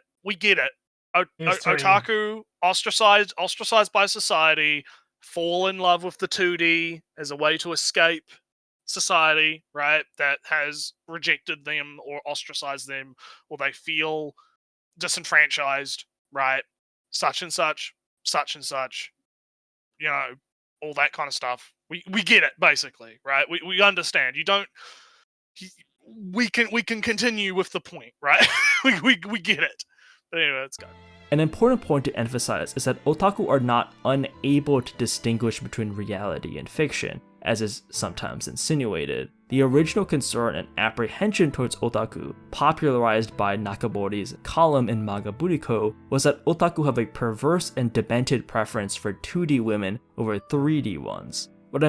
You see, that's very important. We are the ones that can differentiate fiction from reality. We are the ones, not like straight up. It's, there's this really, I don't know what happened, but supposedly it's the so-called normies, right? And the so-called, it's not the normies, it's the sociopaths, right? The sociopaths are the ones that can't distinguish fiction from reality and act like, oh, you're into the 2D stuff. That means you are also into the 3D stuff, right? No, it's always, and you hear this in the Moe Manifesto as well from the testimonies of all the people. It's only about the 2D. They don't care about the 3D stuff. The attraction is solely towards two-dimensional characters and two-dimensional fictional stuff. So, you know, good that he mentions this because it's very important. What I'm ultimately trying to get at is that a preference for 2D anime girls is not necessarily indicative of psychosocial dysfunction, but rather can be an alternative way of approaching sexuality and gender. Bringing it back to Onimai, Mahiro becoming a cute girl is symbolic of how many otaku find solace in fictional characters. Mahiro is saved from his antisocial lifestyle by literally becoming the bishoujo that he and many other otaku idolize. This idea of saving otaku from their lifestyles is somewhat of a trope itself, even within anime and manga. For example, Welcome to the NHK is ostensibly also about an asocial otaku NEET who is coaxed back into normal society, but the progenitor of this idea was the franchise Densha Otoko, or Train Man, that became extremely popular in Japan during the mid-2000s. That funny thing on screen that corrects himself. Editing man has to come in and correct himself. but Alright, I mean, again, I am kind of I have bad news. I'm kind of souring on this video because it's so much history and so little thesis. Yeah. I if this was just a history video, I'd be a bit more, lenient. I feel like, like I've said before, he spends way too much time on the history. Also, Like, we get it. he instead of just cutting out the stuff that is not really relevant to the thesis itself and wrong anyway, he just kept it in. Because yeah, which is kind of bad. I feel like, like this. It's annoying because the stuff kind of is relevant, but it's also not. Like, and I feel like he's already made his point. He's managed to make his point. He only really needed the one example, right, to make his point of, oh, yes, this is a trope. Like, he could have just said, hey, this is a trope within anime and manga. Welcome to the NHK is an example of that, right? Move on. We don't have to go into, okay, now we have to go back to the 90s and talk about Train Man, right? Like, like, we get it, right? We get it, right? You've made your point. Can we move on to the next point now? Okay. Like, you probably could have cut like 50% of the video's runtime if you've done that. Like, I mean, it's not like it's a long video anyway, but it's come on, man, let's go. Densha Otoko is allegedly based on a true story from the Tech Sport 2 channel. The story chronicles a 23-year-old otaku who intervenes to stop a group of women from being harassed by a drunk man on a train. Hence the title, Train Man. The Train Man eventually goes on a date with one of the women, known only as Hermes. The popularity of the story inspired something of a paradigm shift in Japan. While the story does perpetuate certain stereotypes of otaku as slovenly and asocial, it reframed the discussion away from notions that otaku are inherently perverse, sociopathic, or dangerous, an image spread by the media in the wake of a series. Again! This is meant to be a video about Omari, not the history. Remember when I said I would be very disappointed if the otaku murders were in this video? Yeah. I'm very disappointed the otaku murders are in this video. Alright, let's keep going. Series of heinous murders that were wrongfully attributed to anime and manga consumption. Yes, At its core, the idea of Densha Otoko is that otaku are just misunderstood men waiting for the right woman to come along. Implicitly, the idea is that otaku can be saved from their lifestyle, and said path to salvation lies in entering into a traditional heterosexual relationship. This is also a theme reinforced in Welcome to the NHK, which follows a similar story beat. In both cases, a traditional heterosexual romance is central to the main character's rehabilitation back into normal society. Onimai takes a very different perspective on this issue of fixing otaku. Onimai is, at its core, a story about a young man who turned into a NEET because of his inability to live up to the pressure society placed on him. While works like Densha Otoko or Welcome to the NHK, at least implicitly, suggest that otaku can grow out of their obsessions and return to a societally acceptable state of being, Onimai seems to imply the opposite. Mahiro, instead of growing up, literally regresses in age, becoming a young girl. But becoming a young girl then frees him from the expectations that crippled his life, eventually allowing. Okay. Yeah, that's kind of what I said, but. Yeah, I don't really have a counter, really. I don't think it's like. I think it is interesting. There is an interesting kind of point here, a little bit, about the difference between, okay, the way that it's handled, right, and the way that the idea of, instead of man up, big man, get girl, go work, right, that solution to the problem, it's a flip side of the coin of, no, just regress. Become cute girl, become whoever man or whatever, like, just become become woman. Problem solved. I don't really see it as become woman and the problem is solved. I see it more of a this is kind of where some people start. And also this is kind of the part where realism comes into the story, as in one guy suddenly goes missing kinda and has to be reappearing in the story. It can't be the same person, and if it's the same person but younger, it's going to be recognized. Thus, other, as a female, that's harder to recognize, looks more like a family member, etc., etc.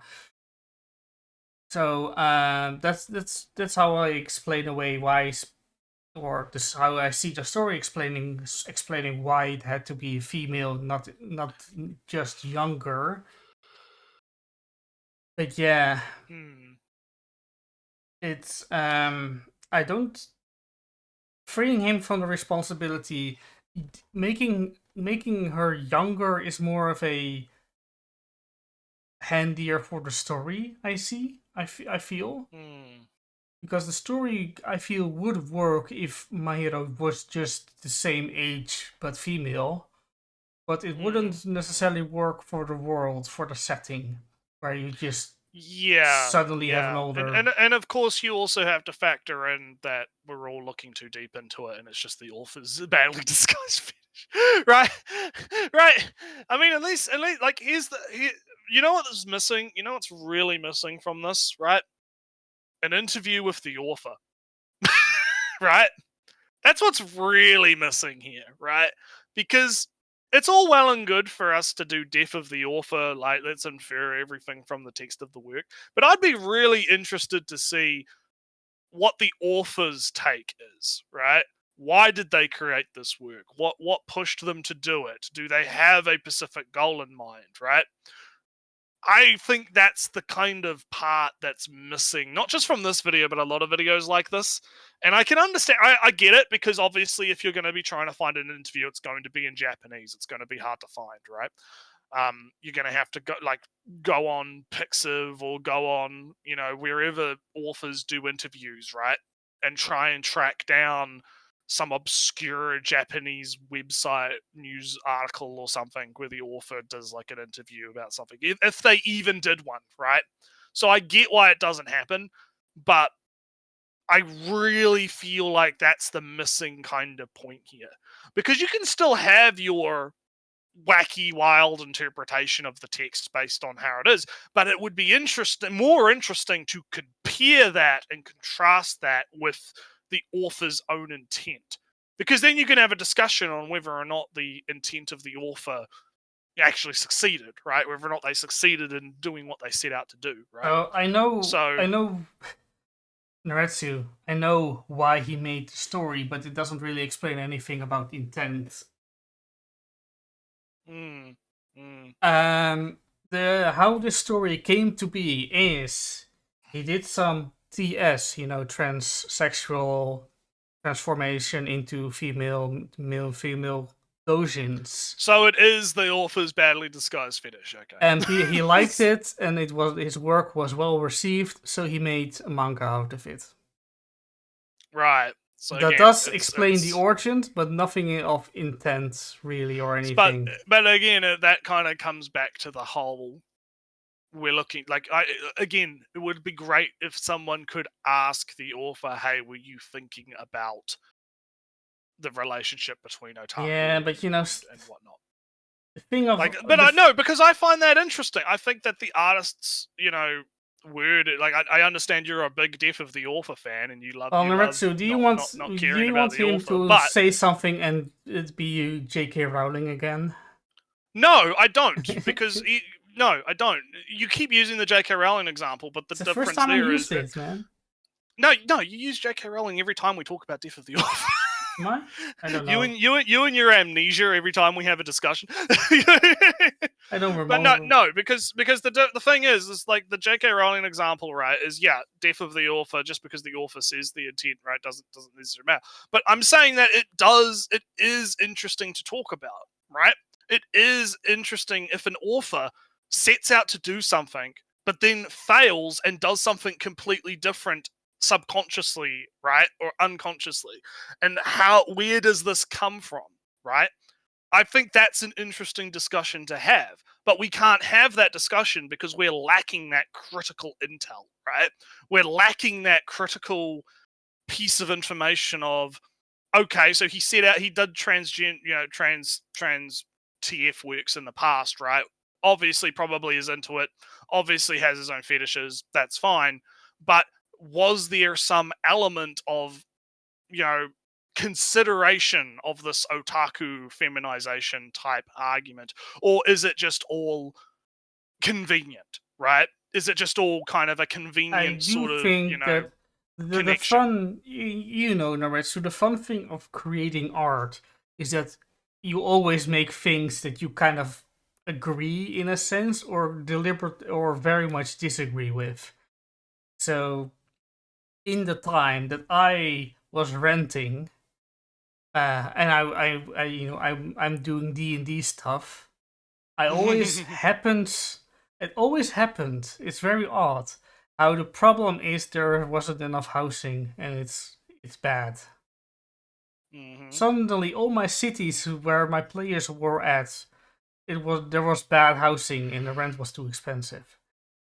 Well, that's because you're drawing from personal Yeah, experience, and you but can it's only even when write you're from what not you really know, right? intending it to be, it still kind of becomes.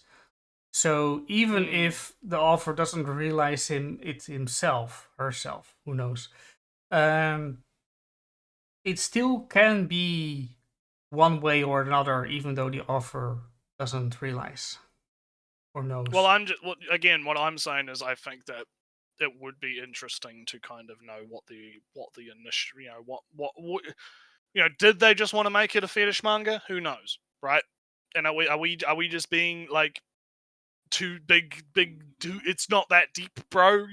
Are we just doing that, or is there something else there that we could explore and we could look into? I Right? think it is always something there, but it's always a question of how is the question interesting, and is the answer interesting? In this case, I think it is. I think there is an interesting, like, the point, because the problem is with this, he's kind of scattershotted a bit because he was talking about the failed man idea. Now he's kind of talking about the gender idea I was talking about, right? So there is an interesting idea there, but I feel like, looping back to the video so we can continue, I feel like he hasn't honed in on one of these things to talk about, and he really should. Sneakily, this right? is a history video with. Yeah, exactly. In my opinion, he should have honed in on the feminization of otaku. Are otaku a feminine thing? Could you classify otaku as a third gender? Right? There is or moe, I guess, is a third gender, right? I feel like that's a much more interesting question to ask, and that you could analyze through this work, rather than use it as a vehicle for a history lesson, I guess. So, yeah. We're almost done, though, so let's keep going. On camp to progressively return to a normal life. The popularity of Onimai is reflective of how that story resonates with many otaku, of how manga and See, but now he's making those big assumptions, right? Those big oh, this is reflective of how this says a lot about society, quite literally. Yeah, this says a lot of, and everyone in the stream, in the chat, knows how me and Ellie feel about big Miss Society arguments. Yeah. And that's a problem, is has he asked anyone? Has he asked why Japanese fans? Why do you like the show? Am I not part of society because I didn't watch beyond episode 5 or so? Well, yeah, again, there's missing data, right? There's missing data points here, and he's making an assumption, and that would be fine if he stated it as an assumption, but he's not stating it as an assumption. He's stating it as a fact. If he wants to argue that it says a lot about society because it was a number 3 at most manga to be animated, and that's something. But remind people of that. You gave a big history lesson. But there's plenty of the issue is there's plenty. I could make the assumption it's because people like the fetish content, and that's why it's so popular, because they like the TF fetish stuff in it, right? Like that I could make that I could do the very same thing he's doing, but do it in that context, right? And that's why I don't like this, right? Because you shouldn't make these overall broad generalization claims about the data, because it's a correlation versus causation argument. Just Yeah, just because it's popular doesn't mean that it necessarily is popular because of the reason you think it is, right? Could be popular for completely other reasons, and you would have to ask or interview or questionnaire the people that voted why was this something you want to see animated, right?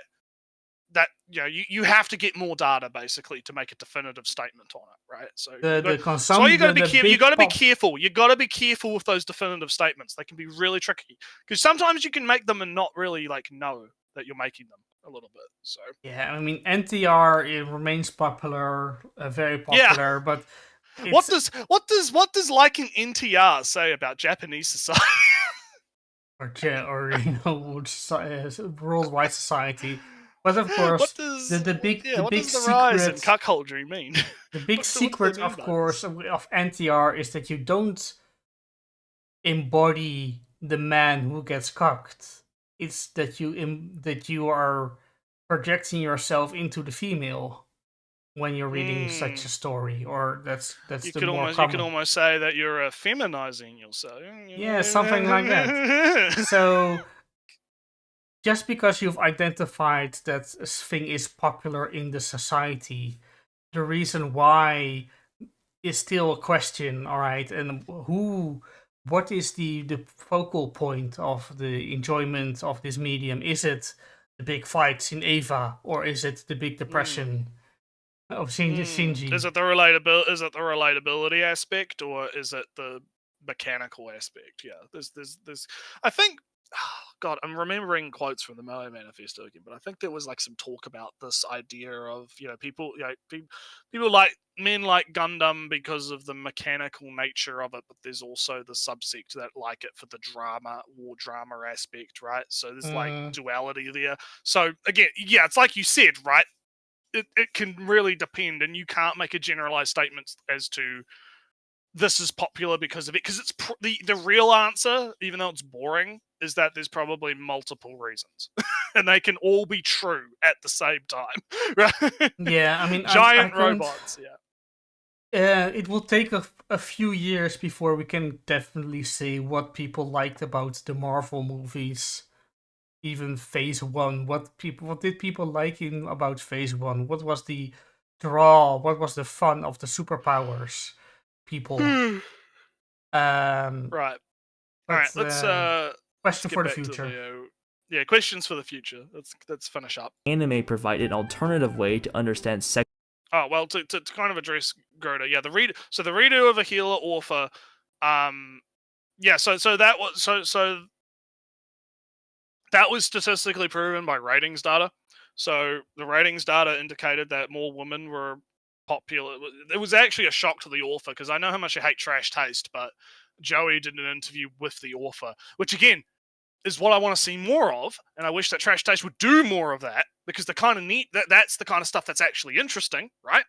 And the author basically talks about the author of Redo talks about kind of why they made it and what happened there. And I guess to kind of sidetrack a little bit, the reason Redo of a Healer exists is because the author was writing their other story, which I believe is something about assassins, an isekai about assassins or something. And he was on Naru, right? He's writing a story, and he's seeing that there's a lot of people making these kind of violent revenge fantasy type stories and getting really popular. And so he thinks, well, and he says all this in the interview, by the way, right? He says, well, I saw all these stories and I thought, hey, why don't I try that? But I need to kind of do my own thing to stand out, right? So I'm going to do this little experiment. Instead of it being just, gore, right? Like he talks about gore and, graphic violence. He says, I'm going to do a sexual violence angle on it and see how it goes, right? Just going to, and he didn't expect Redo to get as popular as it did. He just kind of did it as like a experimental thing, right? he wasn't really expecting it to turn out the way it did. And then it suddenly got popular, and he was like, oh, I've tapped into this market, right? This untapped market of people that want to see more sexual violence in these stories, right? And then it just kind of snowballed from there. And you see, this is why, Ali, it's interesting to get the author's perspective as to why they made the thing, right? Because obviously he didn't make the redo of a healer because he hates women, right? Right? Or whatever nonsense people, in the anime community like to talk about. No, it was clearly just a little business decision / experiment that he wanted to try out and see what happens. And now it's kind of dragged on a little bit too long, and you can kind of tell that in the story. I mean, my problem with interviewing authors is about when you ask them about the meaning of the work, because that's very susceptible to what you believe in the moment and misremembering why you did things. Well, I still think that that's useful, though. I don't think that you should completely dismiss that. I guess we're just gonna have to agree to disagree. I think we're just gonna have to agree to disagree on that, because I don't think it's suspect at all. I think it's important, especially if that view, because an author's view changing over time is also interesting in of itself. How they view their work as it, as they write it and continue to change it and progress it, right? There's interesting questions around that, right? And I don't think that gets explored enough when we're talking about these works, right? So, anyway, how many minutes are left? Like 2. Let's rush through it.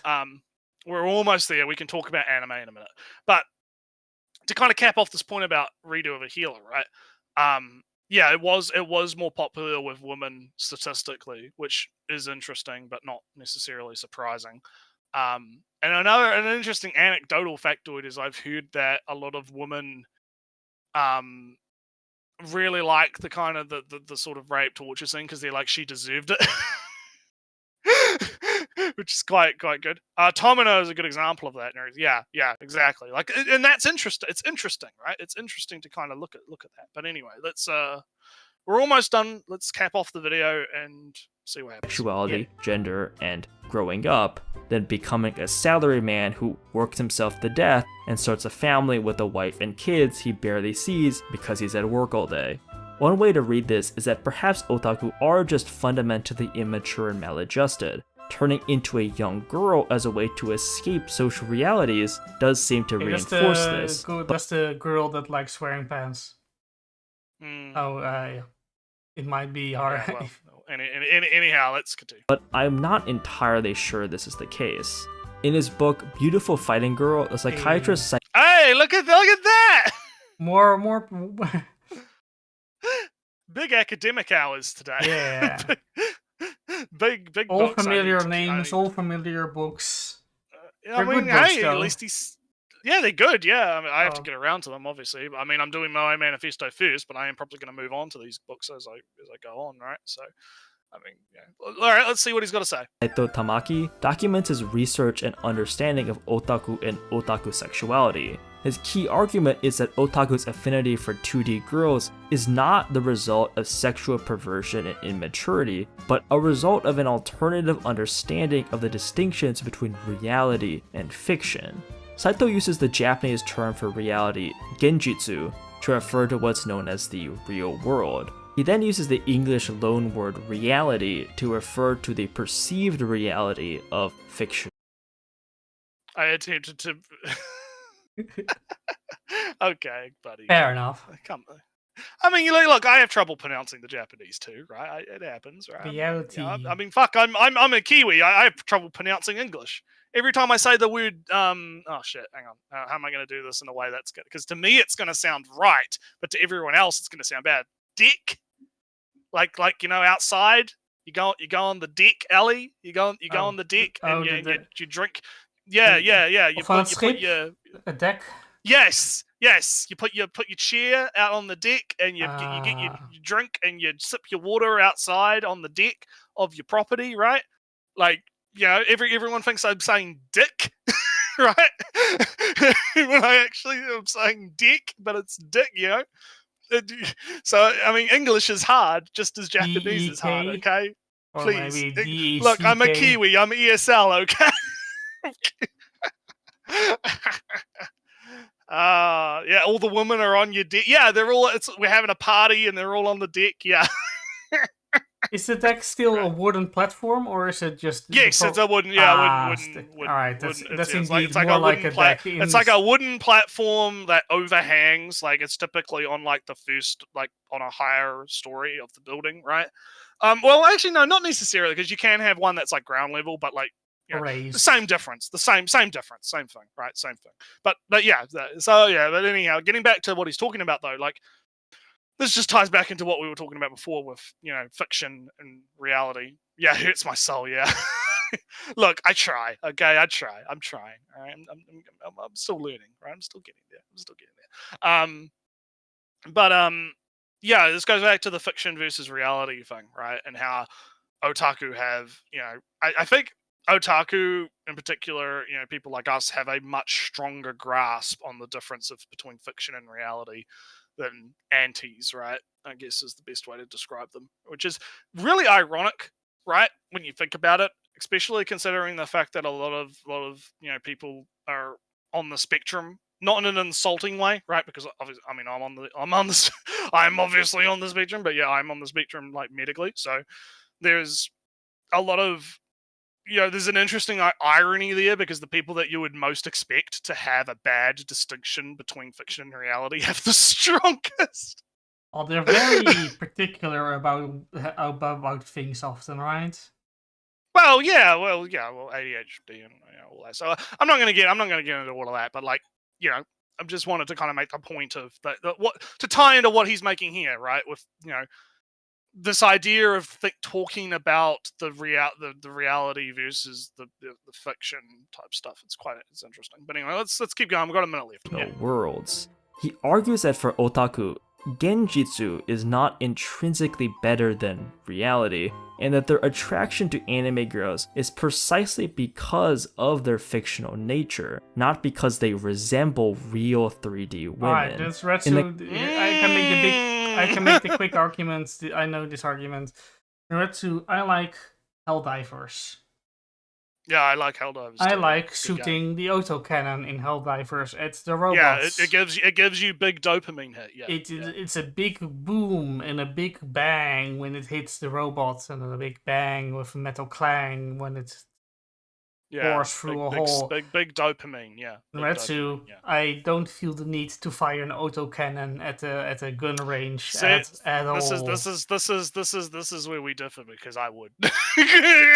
But the argument is, of course, I am much more attracted to shooting the autocannon in a game because it's a game, and therefore I have no desire.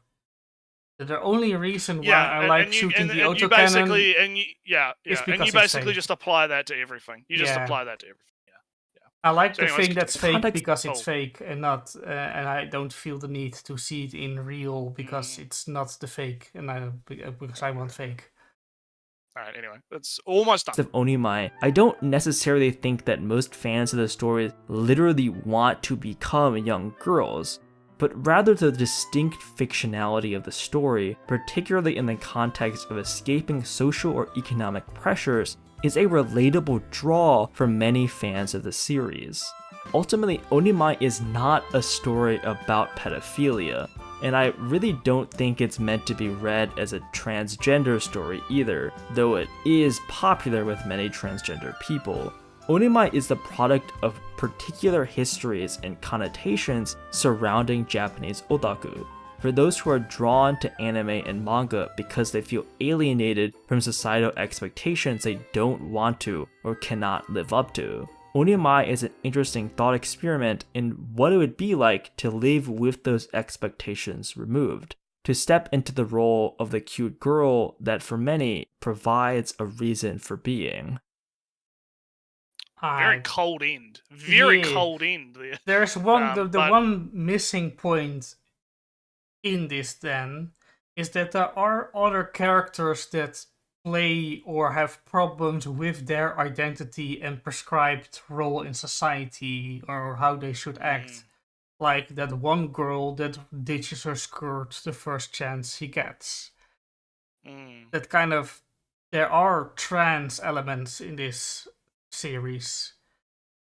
Well, There- in a superficial sense, I guess, but that's all they really need to make it about themselves. That's the problem. But we already discussed that. Let's kind of do our final thoughts. I actually like. I'm conflicted, Ali. I'm conflicted I know because why while you're I conflicted. do, It's the same. I'm kind of conflicted. yeah, I'm conflicted because while I do appreciate the history lesson, I think it's good that more people are talking about these books and the actual academic literature around anime and manga and otaku culture, right? I feel like this video needed better focus, right? I think he needed to hone in a little bit less on the history element and hone in a bit more on, okay, what does the actual text say, right? He didn't really talk, because you picked up on this too, didn't you? He didn't really talk a whole lot about what the what actually happens in the series. What experiences does the character have, Yeah. right? What does the character actually undergo during his transformation? What struggles happen? What different commentaries are made on certain aspects. I mean, you brought up the whole hair thing, right? Having long hair, having to deal with the long hair, having to groom yourself, having to, do all the stuff, right? Saito's There's expectation of no, cleanliness of the yeah, girls. there's no real discussion about the content of the show, and I think that does a disservice to his overall point, because I get the points that he's trying to make, but I think that he could have done with focusing on maybe just one of those points instead of two, because he makes 2 points. He talks about sort of the gender aspect, but also the whole failed man aspect as well. He kind of does both of those, right, at the same time. I think he should have just picked one of those, maybe done the history element for one of them just briefly, and then talked more about, okay, here's an example from the show of him having to deal with the expectations. What does this say about societal expectations and how things are viewed between men and women and all this kind of stuff, right? And then I think that would have made it a lot interesting, but I'm conflicted because it's not like it's a bad video, right? It's pretty well edited. It's pretty, decently done. There's a little bit of irony poison in there. Just the Miyazaki stuff. We got to stop that, mate. We got to stop pushing the misinformation. It's not good. Don't like it. But overall, it was a really well done video. I liked the history that was involved. He wasn't necessarily wrong about anything, like a lot of people that we cover, right? It's just I feel like he needed more focus, I guess, is my general ending point. Yeah, to assume got the anything mind else to add? to assume the mind of the creator, it felt to me like he read these articles, he got into these books, and then kind of picked the anime as an afterthought.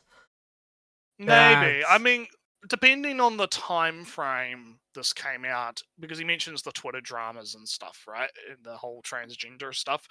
Could have been that he did this while that drama was happening. Maybe he saw that drama happening on Twitter, or he partook in the drama on Twitter, or saw people talking about it in Discord or whatever, and decided to make the video around that, right? It's possible. Yeah, because again, the don't know. it felt to me there's more interest in the books, and Oniman was used as an example, but it was a vehicle to have the history lesson rather than being actually about but the show the problem itself. is that because he kind of dismisses any trans elements, or well, he's kind of nice. Well, I dismiss the trans. Yeah, but I watched 5 episodes and you watched 0. Because he says, well, he is nice. It says I think, and he all the good stuff in coaching your language, except of course when Big Society, when it says a lot about Big Society. But it's popular because of this. But besides from that, I do feel, of course I didn't finish the season, but I do feel that he kind of misses out on what what identity means to a person themes of the show, he misses out on that because he's so focused. And I kind of, like I said, he read these articles, these books, thought it was very interesting and very cool. I agree, but then he kind of picked the anime and then said, well, and the rest of it is just a consequence of the things I read in the book. It doesn't have anything outside of what I read in those books. It's kind of drawing conclusions,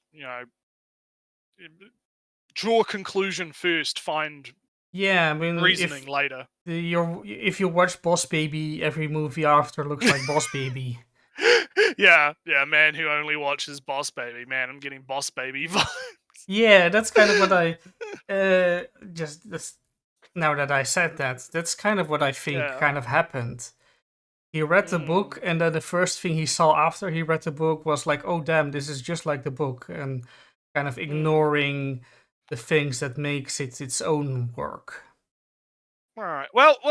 Either or, it was a fun discussion. I think we had a good time. I think I think there was some interesting stuff to talk about. Anytime I get to talk about the Moe Manifesto, like I think at some point, because I know I'm slated to go on because Bio wants to do a full thing on the Moe Manifesto, and he's roped me and a few other guys in for that. So I'm gonna have to finish it at some point so that I can do that within the next few months. So we might have to do maybe a cast about it at some point. I'm not sure once I'm done.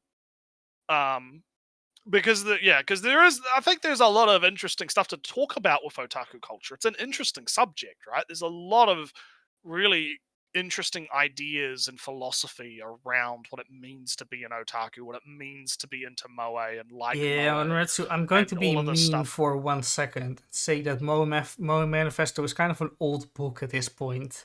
Well, it is, but the problem we have is what is there a modern version? Do we have? I mean, well, hang on, because here's the thing, Ellie. You could make that argument about a number of books, right? Are we going to say that the Communist Manifesto isn't a good read just because it's an old book? Kinda. It doesn't have anything relevant to say. I mean, it doesn't have anything relevant to say for other reasons, but not just the fact that it's old. I get what you mean, though. I do get what you mean, because it is from a different kind of, at this point, a different kind of time period. So you should probably think of it more as a historical text, I guess, in a sense. Yeah, like a history. I do think there needs to be a more modernized version of the Moe Manifesto for a modern kind of, since I mean, when did the Manifesto come out? It was like 2000 and does it say on it when it came out? Because I don't quite remember when it came out. It came out in like it came out in the 2000s, right? Like probably 2020 to 2010-ish, like 2000s to 2010, like somewhere around there. It feels like it came out around then, because it talks about like K-On! And Lucky Star and that kind of stuff, right? So I think that you could look at it. I feel like there could be an argument made. 2000, yeah, I was right that it was around that 2000, 2010, right? I feel like you could make the argument, now that we're in 2024, that we should probably look at an updated, there should be some more modernized, updated academic kind of philosophy on it. But that doesn't necessarily mean that the insights that you can glean from those interviews it's still relevant. A good history book, but I don't think it's really a good thing to use as a modern. What is the modern otaku? That's not real. It's not the modern otaku anymore. There's an entire I mean, it's a book from 2009 talking about stuff from the 80s and 90s. Yeah. Right? So, I mean, I don't think, even a modern interpretation of the Moe Manifesto is going to need to talk up, because you do need to talk about that history. So I don't necessarily agree with you, I guess, that I feel like it is still relevant in a sense. I do agree in the aspect, like I said, that you should view it as a historical text, but I do think that I don't think it has no value, right? I think it has value. I didn't say that. I just say. I know you didn't, but I'm making the point that I think it has value. All right, shall we go to the anime, because we have a bunch of them. I have to fill up a glass with some fizz before we do that, because otherwise my throat's gonna die. But yes, so you get everything set up and maybe talk about a show that only you. I'll be back in a sec. So yeah, let's see it at a long list. I'll do my girls start a band show real quick. Let's do girl band cry. The full 3D, well, almost fully 3D one. If you look real closely at the small screenshot, the bottom one, and the table and the food more specifically, those are hand drawn. The characters themselves are still fully 3D characters. So, but yeah, our main character is continuing on becoming a member of the band. She's playing around with with a music maker on her phone. She gets distracted from doing her actual school work, study work, because the whole reason why she's here is because she dropped out of school to get into a university. So if she's not studying for the university and not getting into the university, she's going Big to society, yes. she's going to fail, disappoint her parents and all that. But even though she doesn't want to go to the university, she is only here to escape the oppressive family she has at home, etc., etc. But Naretsu, I appreciate this. The drama is real. The drama is real, is it? Because she's still not getting to know other people. She's not. She's not opening social, up. Big social anxiety. Big. But also, I don't trust people who are nice to me. Anxiety. Yes. So, a porcupine's dilemma, maybe. Yes. So that's the thing she has to overcome, and when she's kind of pressured, her first instinct is to run away. As you do, yeah. But then she can't run away, so angrily goes back.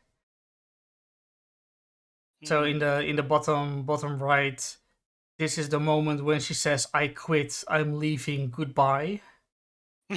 Goodbye. But then I'm done. not even a half a minute later, she comes back and says, "How dare you pressure me like this to stay?" Because there is this social pressure. How dare you just pressure me? Yeah. I see. Yeah. Because she said, because she said something like, "If you don't like it, you can quit," and then she says, "I quit," and I said, "How dare you make me stay?" It's the big anxiety pressures, and the advice is just sing and be angry about it. Vent to your heart's content. Yes. Vent by singing "I hate you all. I hate this life. Fuck everything, yeah. I hate this stupid outfit I'm wearing. Why did you make me wear this? I hate you." Well, that wasn't in the song she's singing, but it was a rebellious. It's in her heart. It's in her spirit. Yeah. So I think it's funny. She's kind of like at fault half of the time, or maybe over half of the time, because she's the one who is standoffish, anxious, rebellious, and hard to get along with. But also she's very angry with herself for being this way. Yeah, which is very common. Yeah. So the drama is real in Girls Band Cry. Okay. Girls, yeah. Will the girls cry in the band? Find out. She already cried like twice. All right, so she looks in the camera. I guess we really are the crying girls. Also, I said I was going to do my 2 girls in a band deal. This episode, I did download. I think I did download this, but I haven't watched it yet. All right, it does sound up my alley, but I haven't gotten around to it. So because I said it had artists and stuff, and regretting that you did something and being too shy to show it off, but etc., etc. Right. This But episode, I'll let you go. Yes. this episode focus on the next character in our band. I'm forgetting her entire name, but her part of her name is Kim Anouk. I don't know if you know the name Anouk. It sounds familiar. Because it is Nederlands. Kim is Nederlands. Anouk is Nederlands. But Naretsu, they made a mistake. Oh no. They said her nationality is German. But even though no. Anouk is a very Nederlands name. No. She has reddish hair. Although that's kind of a German stereotype. Japanese German stereotype.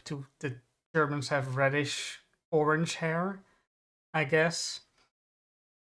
But anyway, our girl with representation. I was denied my representation in Naretsu.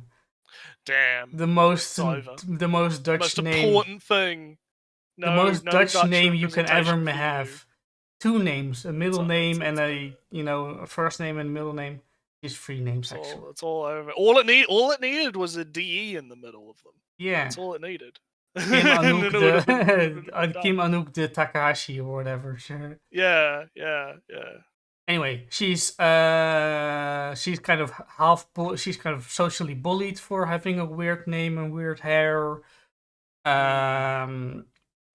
She is kind of forced to play the piano a lot by her parents.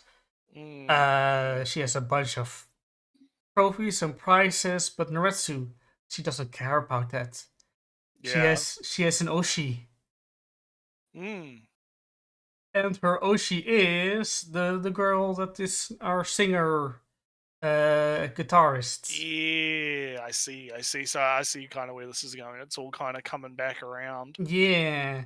Also, the image with the no known love is, she has of course a cabinet filled with piano prizes, but in a kind of a odd twist, all those prizes get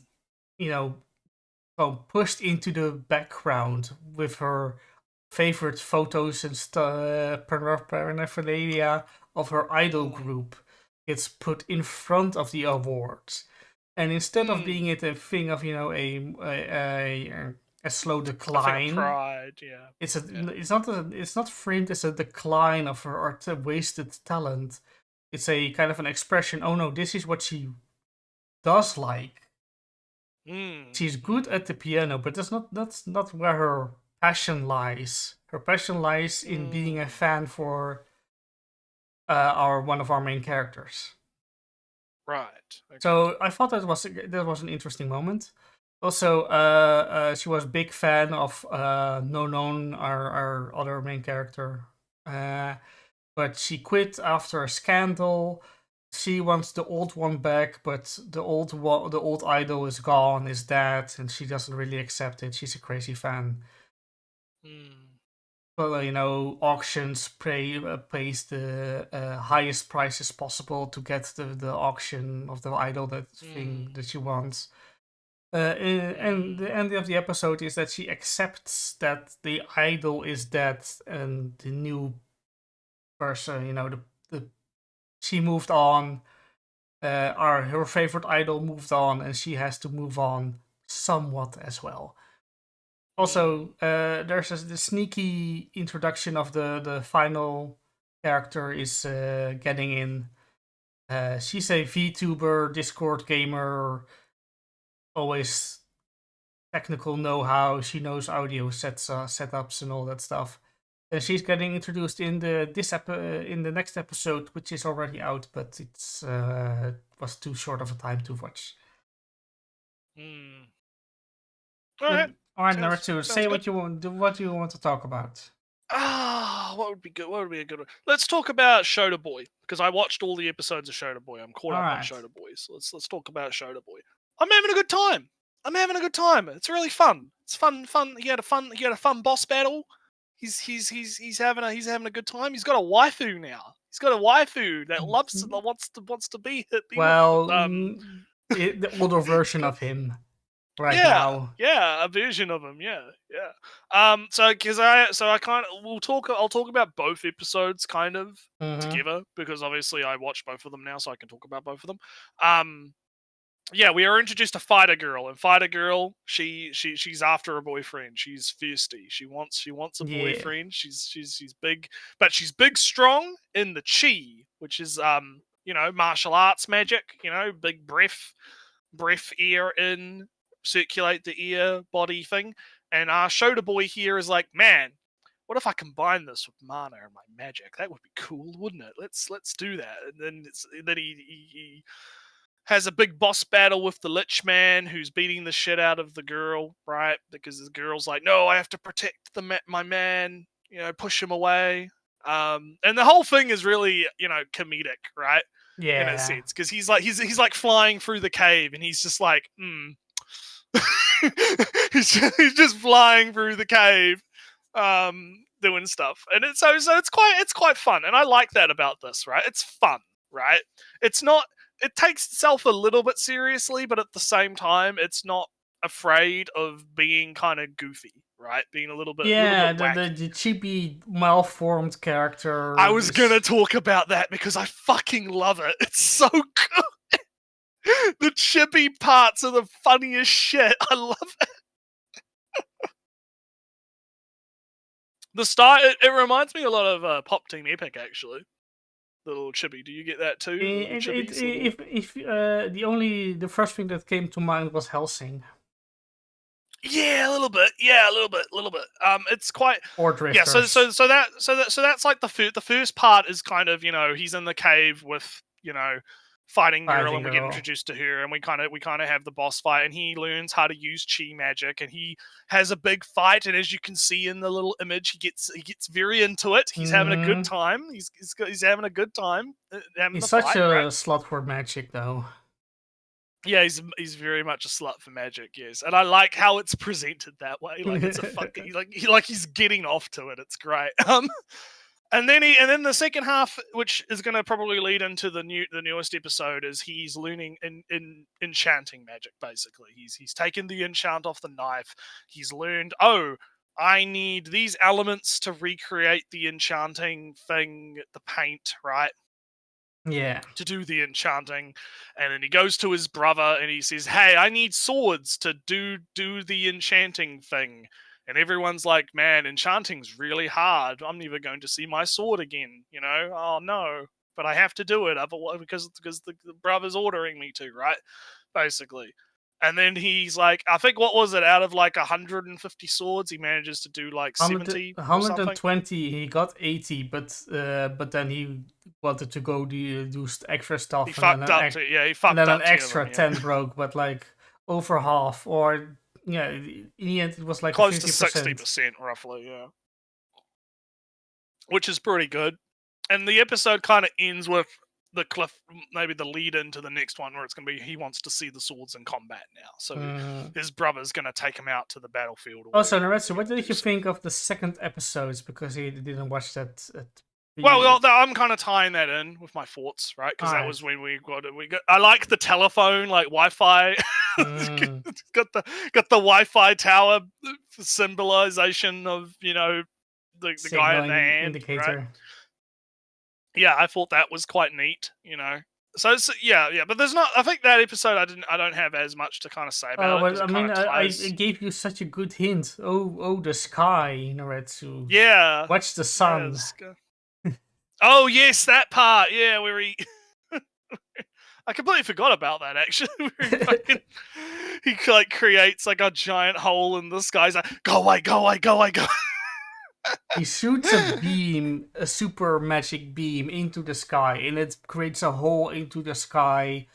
Because he's mucking around with like multi-channel incantation magic nonsense. Multi-stack spells with dual casting. And he shoots a hole into the sky, and the night shines through, blocking the sun. Yeah, it's which great. Makes me question the world's cosmology, but that's another question. Well, I mean, I feel like in some respect it feels like, again, a lot of it is just being kind of goofy, right? I don't know if there's anything Yeah. necessarily deeper there. I feel like it's more just kind of a sort of a fun little gag type thing. I mean, there could be something else there. We don't I don't know. Or it's a fun We'll see what thing happens. that the author made up for now, and later it will be a plot point. Yes, exactly. We'll see what happened. We'll see what happened. But so far, I've been having a really good time. I think it's a really fun show. It's like a, it's not super duper serial, right? It's fun because it does things that are quite, goofy and wacky, and you get the little chibi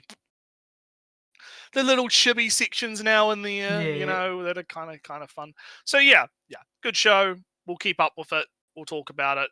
If fun things happen, we'll mention it, and we'll Yeah. All have a right. good time. Naratsu, I have bad news, Naratsu. Oh no! What is the bad news? Monster is a bad show. Oh no! Oh no! They fucked it up, Ellie. I'm so sad. I'm so sad. How could they do this to my? How could they do this to my boy? How could they do this? How? Just look at this great dagger that he has. Yeah. Oh God. Where do we even start? Where do we even fucking start with this? Right?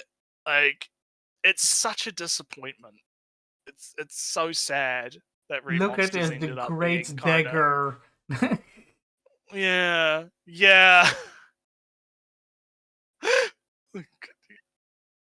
I'd have to go and find the manga to kind of compare and contrast that, because it's like, fuck, dude. So okay, we should probably be serious now. So I think that obviously the first problem is they're going through the thing at lightning speed, right? Yeah. Which is kind of a problem. Which again, I mean, we mentioned last week. I kind of get that, because they probably just want to get to where they want to get to in the series, right? So I can kind of understand that, but I feel like we're losing a lot of the substance, right, by doing that, which is really a shame, because when you read the manga, you get like that whole journal feeling, right? The day by day, here's what happened this day. And even if not a lot happened in that day, there's usually like a few insights that happen, right? That kind of give you an idea of what's going on, right? So, yeah, you lose a lot of that. And I will say, though, I'm glad they didn't skip over the sexy times, right? I think that, that was a worry, was that, they're just going to like gloss over. And they did kind of gloss over it a little bit. Yeah, like 5 which is my, or 6. it's kind of like I'm giving it a W and taking it away, right? like because the stuff with the druid girl, right? Like that was pretty on point. That was fine, right? That was good. But then they get to the whole all the other girls are jealous, right? And it's like they just kind of gloss. I mean, you see it in the screenshot. They just kind of like, oh, he does all of the buffs, right? And then he does all the buffs, and then he can, he has sex, a giant gangbang with all the girls, and he locks up the room with the golden thread and stuff, and and I'm gonna have to go and find the manga and see if I can find the chapter where that is, because I feel the thing like is, I remember some panels being in the anime, but it's just it just all feels so hollow. Yeah, it feels like there's something missing, right? Let me have a look and see what I can find, because I've got it here. But Naratsu, Right? the thing that I wanted to tell you is that I don't think I'll be watching further Remonster. Yeah, I mean, I'm gonna kind of keep up with it, just because, I want to see how far it goes. But yeah, the quality has so far not really been that great, and it's such a shame, because you read the manga and the manga is really good, right? It's The manga fast, has, it's snappy, it's you get to there's the good action. action. Yeah, you get to things quite, It's quite interesting, the whole power scaling, level up type stuff is a really important kind of part of it, right?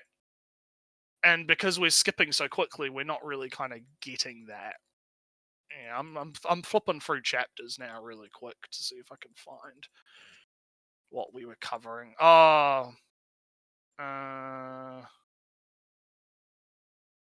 Okay, yeah, I'm at the part now. Oh, yeah, they kind of did sort of.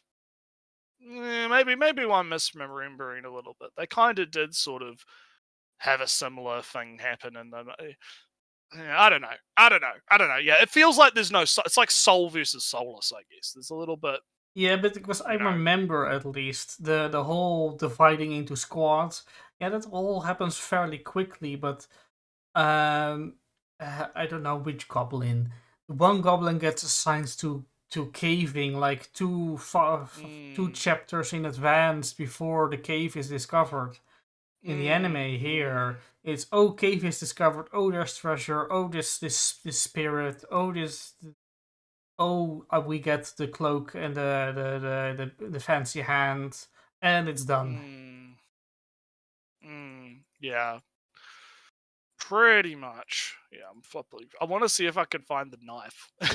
See the panel with the knife, the tiny knife.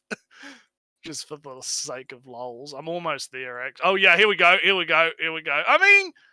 I mean, it is kind of 1-to-1. It is kind of. Hang on, I'll put it in the chat for you. Yeah, but the perspective is all. That's the. But it looks. I mean, look at you can bring it up on the screen, right? On the. You can do a side by side comparison for the chat. Like, I don't know. It kind of is the same. Kind of. Yeah, but there's a thrust behind it, right? I guess it looks. Maybe it just looks worse in the anime. I don't know. Like, you bring them up. We gotta do 1 second. There's a motion behind it, and there's nothing here. Bring it up. I have to open up in a browser. Then Jamie, pull that up. We'll have to find a better solution for this at some point. Maybe we need to have like a folder that you can dump stuff into. I'm just waiting. Oh yeah, there we go. Yeah. But look at look at all those action lines, right? Look at the yeah. It's not like he just pulls out the knife casually and points it at the yeah. I get what you mean. Yeah, like when you're reading it, because you're reading it so fast, right? Mm-hmm. It probably, like, in your mind you kind of fill in the blanks, right? So when you see it animated and it's not as good as the blanks that are filled in by your mind, maybe that's what the problem is. That feels like that's the problem. Or maybe the anime should have made the thing bigger because it would fit better. Yeah, Gruner makes the point. Yeah, there's no impact. Yeah, well, that's what I said. There's no speed lines, no impact, no shockwave. Yeah, no he just kind of pulls it out. He pulls out this little tiny knife, and you're just kind of like, it's so puny little baby knife for babies, right? Little baby knife for babies. But anyhow, yeah, let's. I think we've kind of hammered the point home now. The disappointment of Remonster. I'll keep watching it. If there's anything to report, I will take screenshots and report. Right, We'll kind of go. Yeah. So anyway, what's next? I'll do a quick Konosuba. Yep, do a quick Konosuba, and then. Have you been watching the Konosubas? No, I'm not. So I'm just gonna sit here and let you talk about Konosuba. All right. Previous episode, Kazuma is informed there is some noble the first princess, first in line princess is coming over. Darkness isn't pleased because they could themselves be killed. She's in direct contact with the nobility, with the royalty. It's a big mess. This is the first time she actually expresses somewhat of a fear or worry in the entire series. Murderous monsters, big threats, big swords, fire. Oh, it's all good. It's all good for her fetish of being trampled and tortured and molested and being made into a slave. That's all. That's all fine. It's all under control. Oh no, the royalty is going to judge me on my nobility, on my loyalty. This is a problem. So Kazuma makes some demands that she has to be in a very skimpy maid outfit. She accepts. That's not really a threat, Kazuma. She would have warned that anyway. There's some minor stuff that will be, I think, important later. Kazuma is starting to bring some handy items, handy things over from his world to the fantasy world, like a lighter and some other stuff. Aqua is getting sent outside because she's dumb. There she does tricks, party tricks, and Retsu, the people like it. They like the party tricks. They like it so much they grab an entire bag of coin. Oh, they wow. reach into the bag of coin. A whole ass bag of coin. They grab a fistful and just throw it at her. More. I want more. The crowd demands. Just break your nose with a bag of coins. And what does our brilliant, intelligent goddess say? Oh no, don't give me money. I'm not an entertainer. Keep your money. Oh no. God. Yeah, Konosuba, I know it's got the good funnies. They've been poor for so long, Naretsu. Yeah. Scraping for money. Bakwa. Yeah, bakwa. Yeah. For so long. And now she gets money thrown at her. Fistful at a time. And she says, like, no. Oh no. No, don't do that. I don't need it. And it's true, they don't need it right now, but it's such a Imagine Naretsu. I get the joke, Ellie. I understand. I don't have to watch it to understand the joke. Damn, it's such a good joke.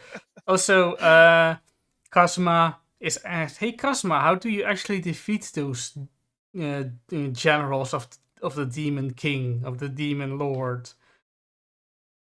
And Darkness is very worried because it's all via dumb means and dumb luck. And then Kazuma reveals, "Oh, Princess, I'll tell you.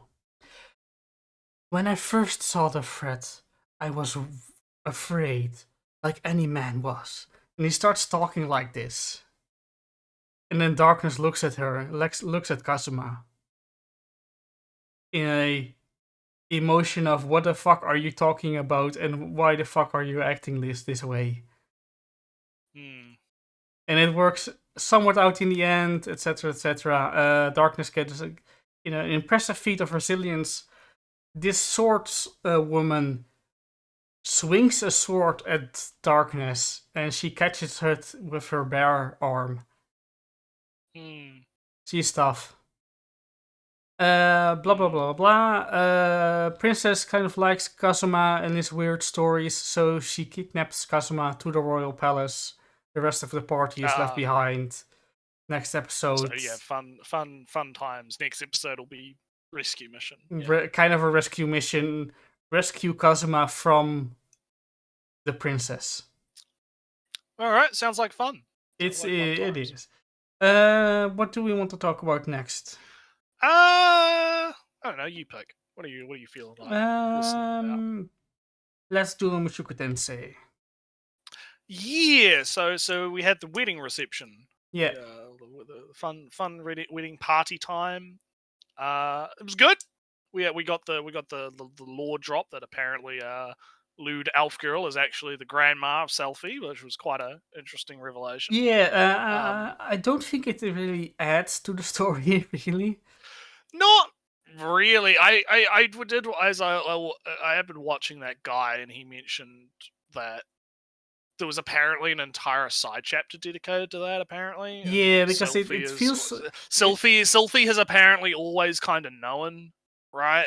And because her dad would tell her about the grandma and who she was, so it's kind of like, yeah. I think it was nice, but I feel like we're currently at the point in the story where we're sort of just kind of wrapping doing a some couple slice of things life up. stuff. Yeah, we're tying up a couple of loose ends. We're doing some setup, right? We're doing a bit of, you know, we got to, Rudius has to prove himself with the duel. For, you make sure you're strong. Da da da da. Right? Got to. We'll have some interaction with the characters at the wedding, and they do their thing, and so and so and so and so. Yeah, Rudius is still Rudius, as we saw from the bathhouse. He's still our good old Rudy, right? Back to normal, I guess. Back to normal. Also, yeah. they are very cute. They are very cute. They're perfect. Yeah, it's good. So so it's, I don't have much to say because you're kind of right. It feels like they're more wrapping up and kind of preparing for the next season, getting a new outfit. Well, next arc, I would say. Oh yeah, season. Getting the new art, new style. Because obviously based on the OP, right? We're gonna definitely be getting some dungeon crawling happening. Yeah, in the right? Crystal Cave, something. Yeah, there's definitely going to be some big fights happening at some point. So I think right now, and I think that's fine, right? I think it's fine to have in such a long running thing, right? And since it has that ability to take its time with all the episodes that it gets, I feel like that's not necessarily a bad thing that we kind of slow down every now and then and kind of have some moments of It's just Rudy having a reading reception and some fun things happen, right? I do think they Silent 7-star kind of dealt with the "Hey, you speak my language, we come from the same place" pretty eloquently. Like, he spoke my language, and I thought there was a little thing about that where in the novels and in the manga and such, Rudy isn't like trying to hide it from Selfie in a sense. Like, it's not like, because you don't really get that in the anime so much that it feels like it's do we want to tell her, do we not want to tell her? It's more kind of like he just doesn't quite know how to approach it, I guess. Yeah. And he's kind of a bit unsure. Like, he doesn't think it's going to actually be a problem. And another part of it is he doesn't even really think it's necessary. Like, he doesn't, care a whole lot. So it's not like because I feel like some people might watch that scene and kind of misinterpret it as, like, he's trying to hide it, in a sense, even though Sylphie kind of already sort of... she was there when the big reveal happened, right? Kind of, in a sense. So she was there, even though she didn't really understand it, right? She was kind of there, so she knows something's going on. So it's not a case of Rudy deliberately trying to hide it. I think he's just sort of a bit, he doesn't see it as that big of a deal, and he probably doesn't. I do think there is it's my interpretation. There's no, I guess to summarize what I'm trying to say, there's no malice intended, right? There's no like deliberately trying to hide the fact that he's an isekai. Yeah, I do feel it could become a problem in the future because it's kind of still unresolved. But Maratsu, maybe. This is my big brain moment right here. Oh, big brain time. Here we go. Get your big brain hats on, guys. Ellie's got a big brain moment. What do you got for us? Hit us. Silent 7-star was right. Ooh. Was she now? They are not the same. Yes. Well, you see, because Rudy is from this world now. Yes. The marriage kind of solidifies. He's now a proper resident of this world, a member of this society, and Nanahoshi is very much not. And that's she's rejected it. Yes, right, or flat out. She wants to go back, right? So that's what I kind of...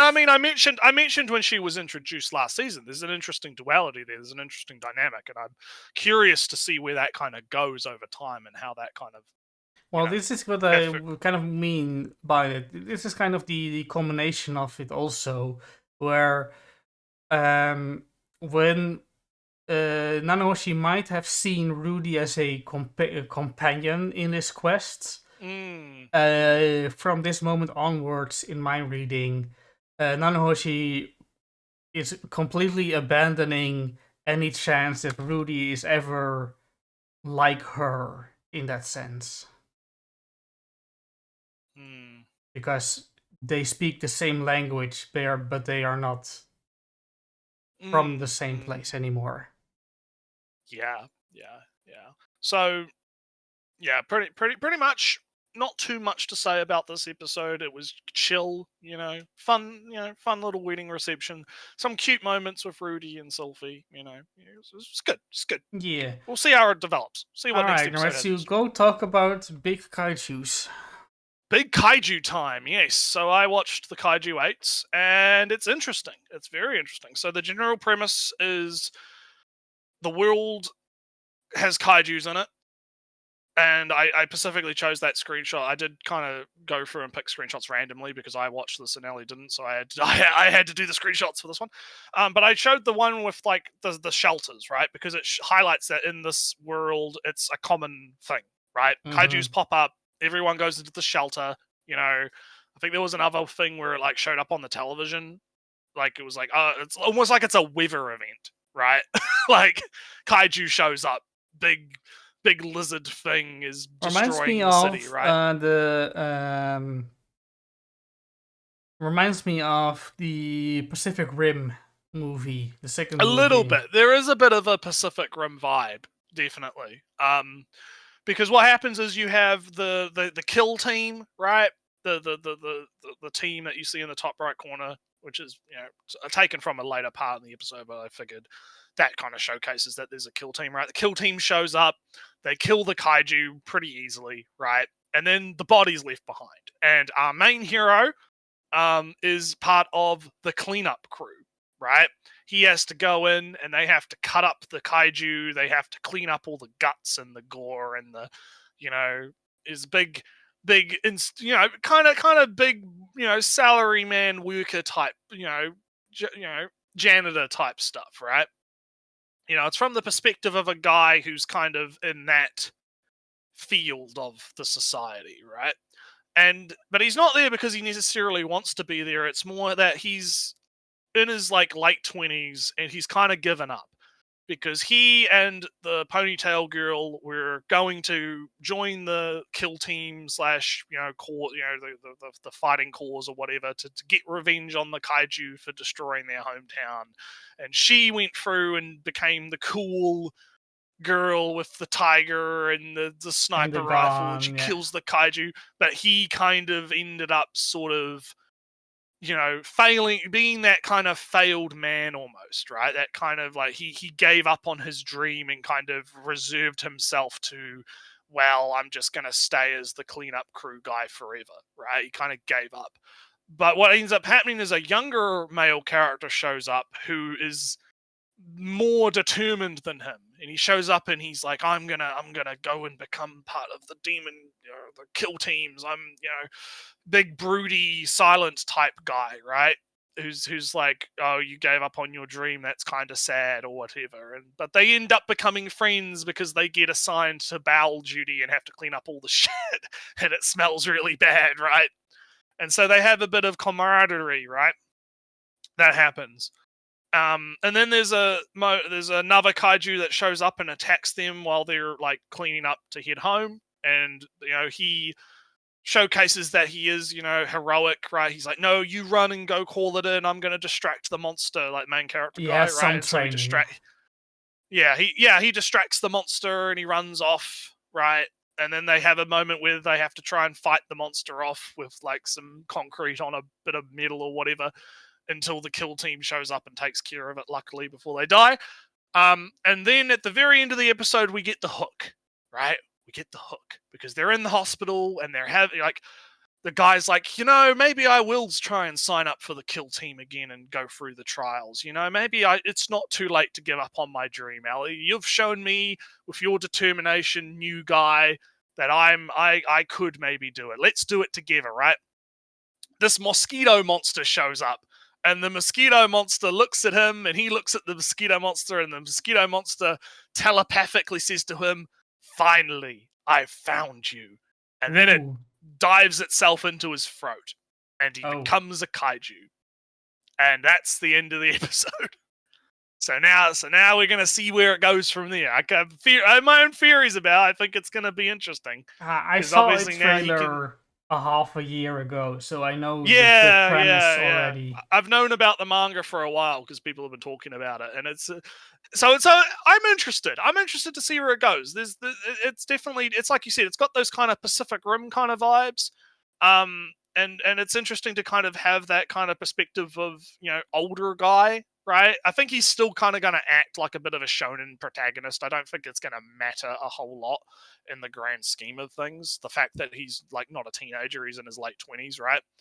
But you know, we'll see how it goes. We'll see how it goes. I'm definitely hooked, right? I think the first episode was quite fun, right? You know, there's a lot of gags about, you know, oh, how disgusting it is to have to work on the bowels, right? And all the shit that comes out, and how disgusting, how it makes you puke and it smells. You have to put the plugs in your nose so that you can get through the work day. You know, there's a lot of fun stuff like that. It's very, you know, I feel like you might like it because it kind of has a bit to say about Miss Society. You know, I know how much you love that Miss Society commentary type But stuff. do you have more to say, Naretsu? Because I have my favorite society of the season. Oh, you do. Well, I'll finish off by saying that I think you should maybe give it a go. All right. Because I have a feeling you might kind of like it, because there is a bit of that kind of, you have like the lower tier workers versus the higher skilled workers, right? Kind of duality going on, and that might, I don't know if that's a social commentary going on, but because you're so in tune, you're so good at it, you're so good at drawing that out, maybe you would have some insight in that. But anyway, time for you to talk about your favorite society.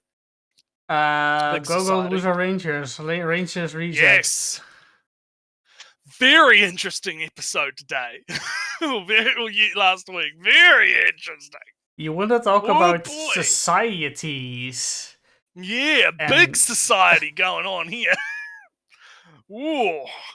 The OP is also very nice. It literally starts... The OP and the ending. The OP and the ending are very nice. Yeah. Yeah, but the OP is so much better than the ED. So I just... ED is nice, but it's just the dance. The OP though, puppeteering our main character, chasing him down with hands, the world.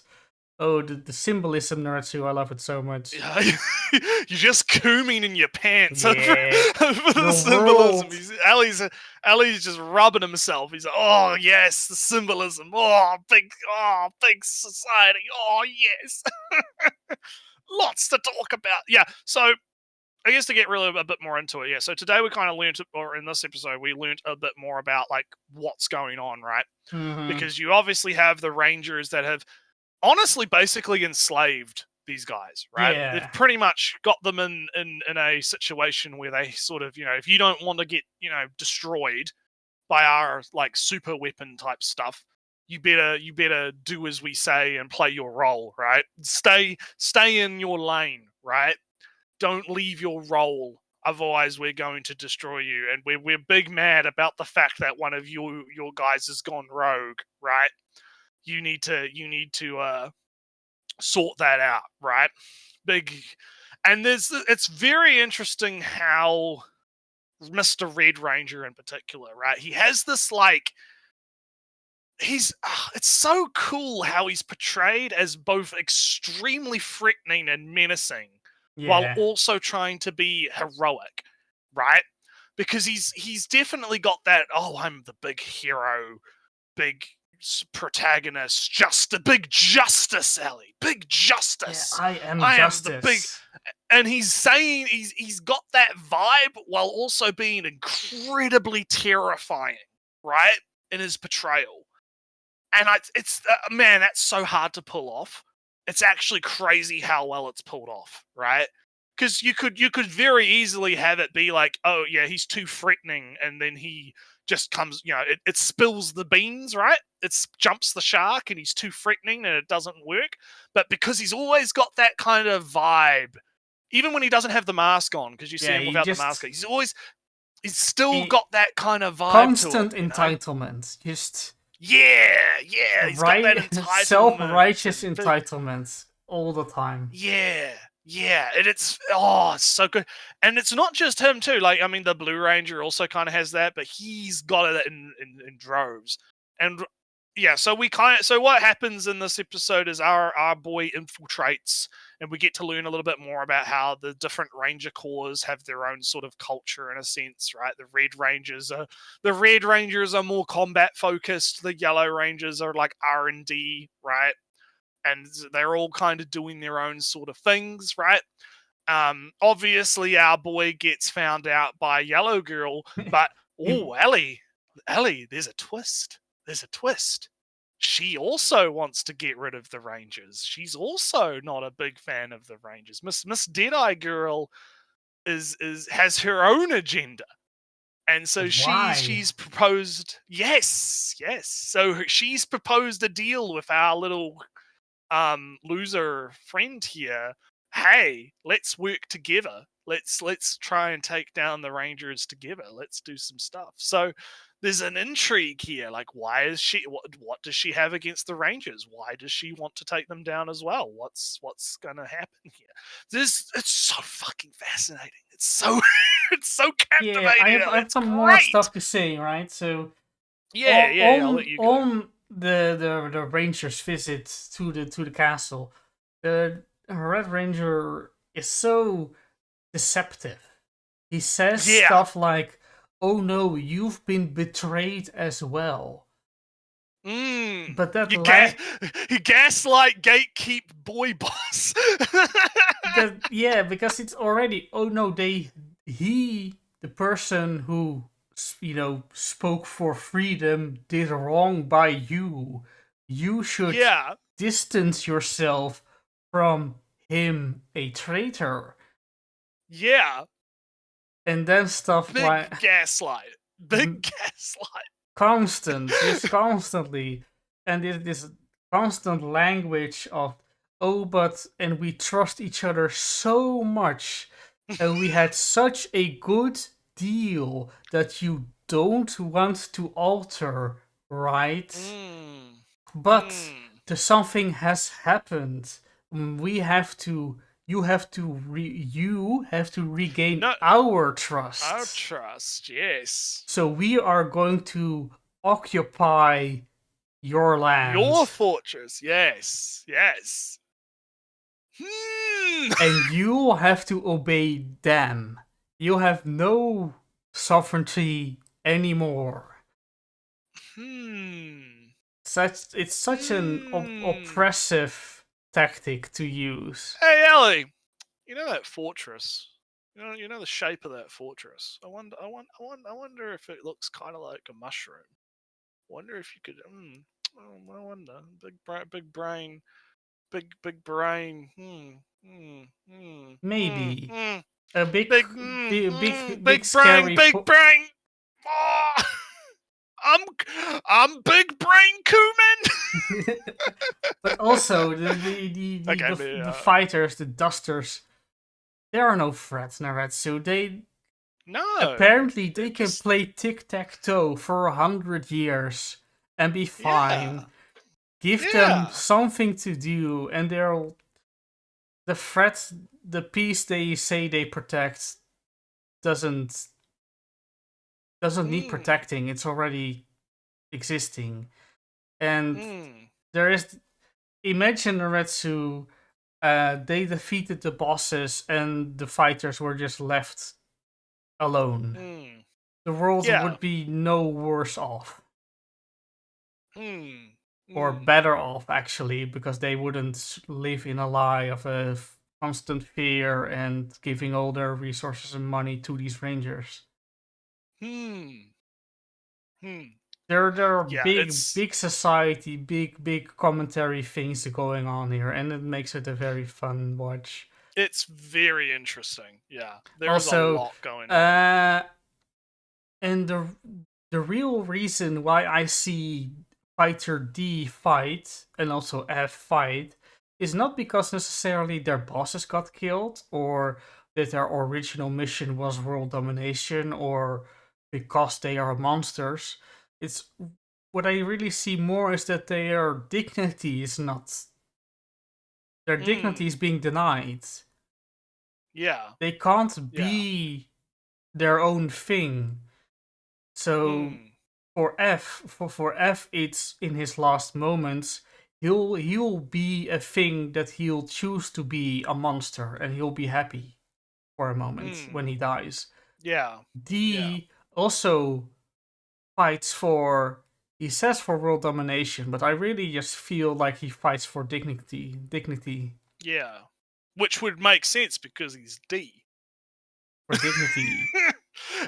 It's fucking great. It's so And good. yeah, There's so many friends. It's in great. a world I love it. where the Rangers left them in their dignity, even if they defeated their bosses and it's all right, no world domination, but you can be whatever you want else. Otherwise, will have kept their dignity or will find another way to express their dignity fight a losing battle and go down in a blaze of glory like F, right? or something. But my point is the only reason why the Rangers now have this threat in D is because they oppressed them for so long. Yes. Anyway, for me, all the other stuff is kind of less consequential because it's a little bit more setup-y, while the visit to the base is just showing how mistreated they are, how corrupt the world is to them, how many strings they are attached to them. Yes, and it's fascinating. It's very really good. Fascinating. So yeah, definitely worth the watch. We will be watching. we will be watching to So see what happens. this is my number one anime of the season, above Mushoku Tensei, above my Grill Sim bands. I think this might end up being 9-2 if it keeps going. If it keeps up with how it's going, because so far it's been hitting it out the ball. Oh yeah, I just wanted to quickly mention that although Girls Band Cry is a fully 3D good showcase on how it's all used, Go Loser Rangers Reject does have a lot of 3D and it's done very well. Yeah, it looks very good. Yeah. The OP it definitely looks good. OP is like 90% 3D, and ED's got some 3D in it. Yeah. Oh, it's all the characters dance in 3D, are 3D models. Good stuff. The time of bad 3D is over, I declare, unless somebody does a really bad job. But it is no longer the default, Nuretsu. Yes. It's the time has come. Yes. Let's I'll do Spice and Wolf quick. Yep, you do Spice and Wolf because you can talk about that. Yep. I'll just keep talking for a second. Spice and Wolf. I'll be quick because it's still a retelling of a story. It's Spice and Wolf, yes. It's Spice and Wolf, yeah. They are doing their first economics. Naretsu. Big commentary. If the coins that you have right now are going to have more silver in them, the way you make money out of it is that you save a lot of coins now. You buy a lot of coins with foreign currencies. Even you buy coins now. Then, when the amount of silver in the coin is increased, you exchange your old coins for new silver coins. This will be a 1-to-1 because the coins still have the same denominations on them, right? But the amount of silver has changed. While the other currencies, the other nations doesn't really care for the exact domination of the silver coin. They see a coin with more silver and therefore more value. So how you make money of a coin that has more silver in them is you buy all the coins that you can have, can get with foreign currencies if you can. Then you exchange the old silver coins for new silver coins with more silver in them. Then you go back to the foreign currencies and you buy the foreign currencies with the coins that have more silver in them, getting more foreign currencies back that you put into the old silver coins with less silver in them. But Naretsu, that's the story that Lawrence was told to for a quick money profit scheme. But Naretsu, big money. but the amount of silver is decreasing in the coins, Naretsu. Ah. How do you make money out of that? How do you, Ali? Do tell. Do we have I don't know. I forgot. It's been years since I forgot that. I watched that episode, and this new series hasn't come to that point yet. Oh no! Okay. So next episode, we're going to learn how to make money from a coin, and which intrinsic value is we're gonna short the market. It's gonna be great. Kinda. I don't know. I forgot what it was. But we'll fun time. Hollow is eating her apples finally, doing schemy tricks like listening her supernatural wolf hearing and ability to tell lies is coming into effect. But Naretsu, you go talk about Blue Archive.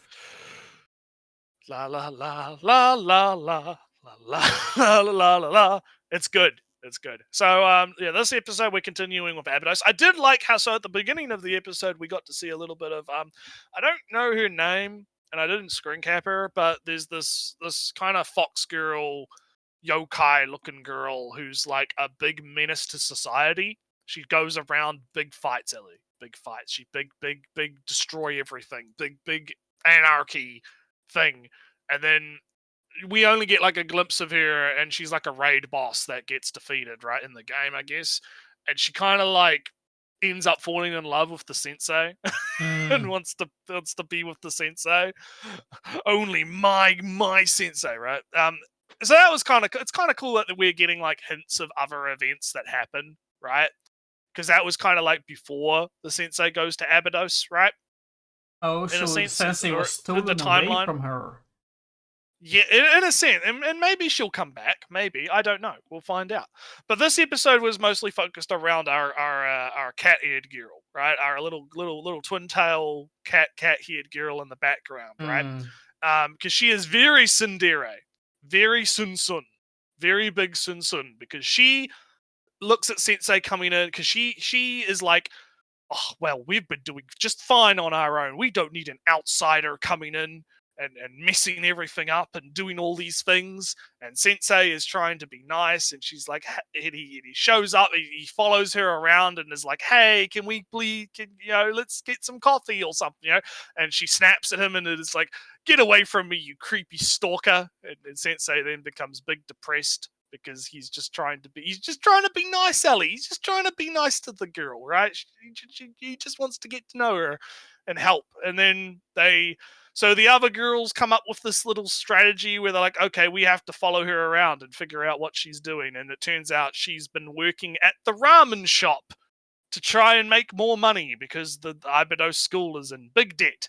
Big debt, Abydos school. They need to make money. So she's working at the ramen shop to make money, and she gets all embarrassed because now the big secret has been found out that, she works at the ramen shop. And she's like, still very, as you can see from the bottom image there, she's very sensei distrust, very sun, a lot of sun going on, very woo boy, woo no.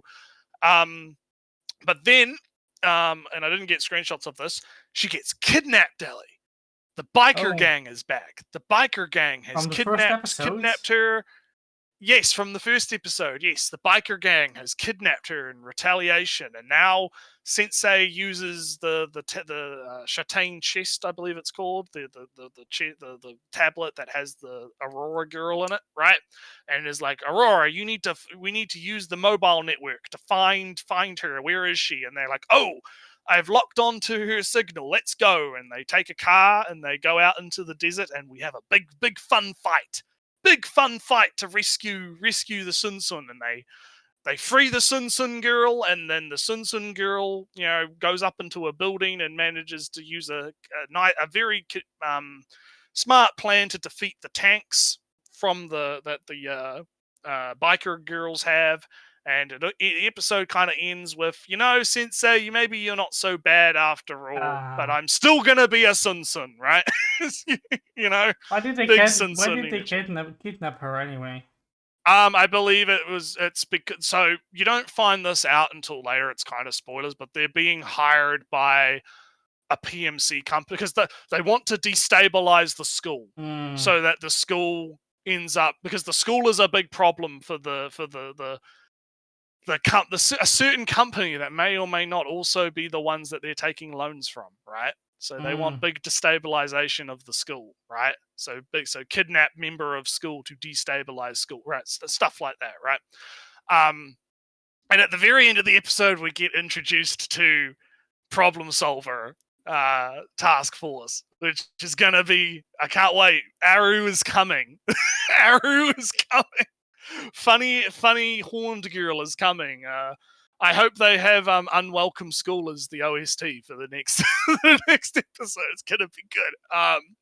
We'll see what happens. But so far, no, it's been good. It's been high quality. The animation's been great. The Sun Sun moments were well done.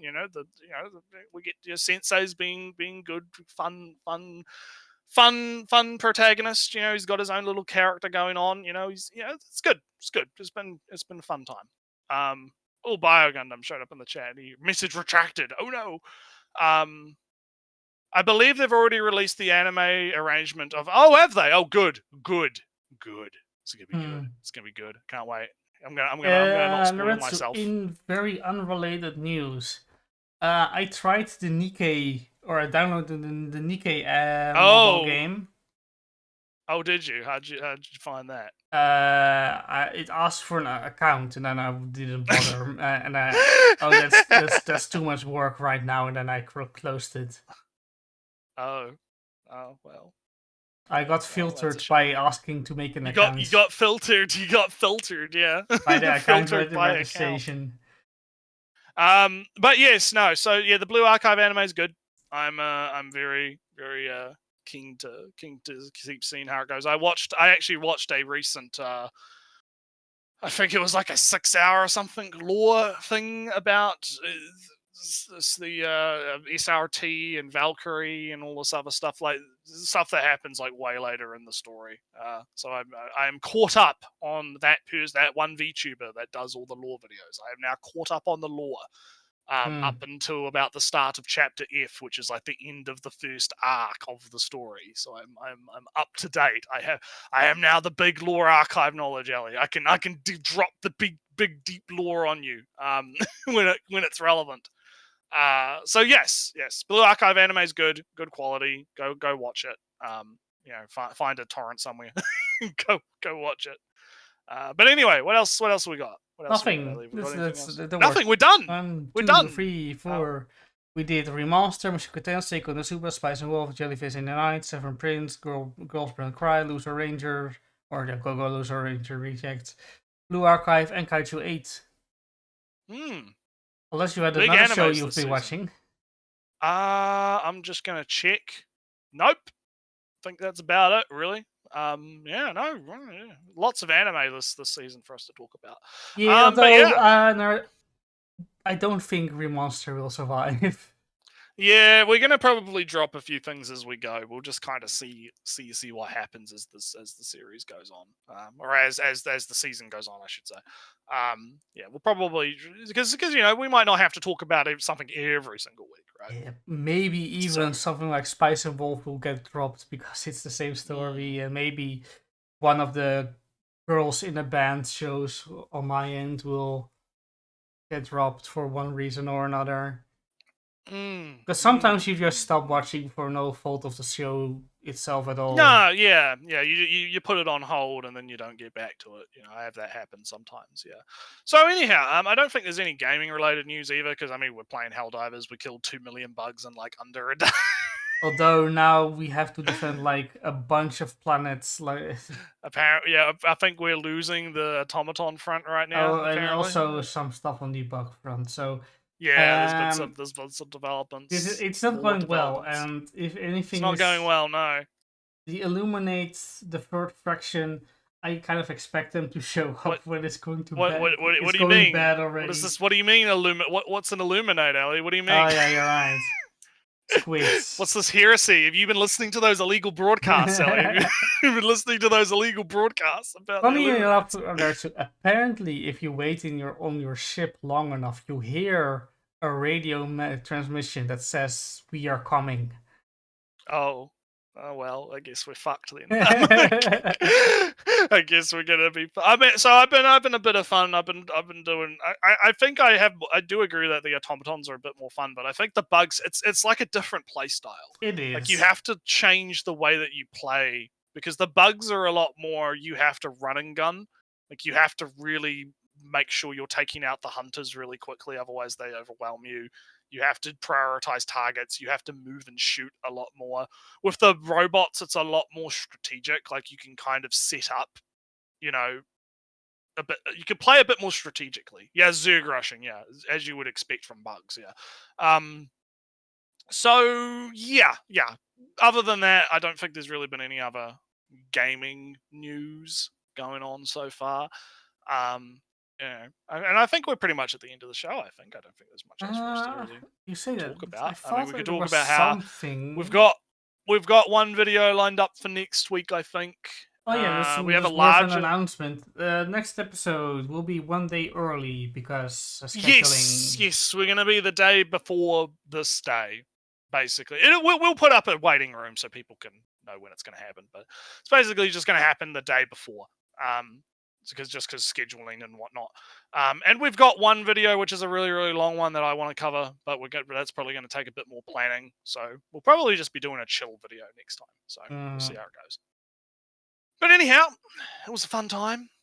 We will be catching you boys next time. Yeah. So laters, bye.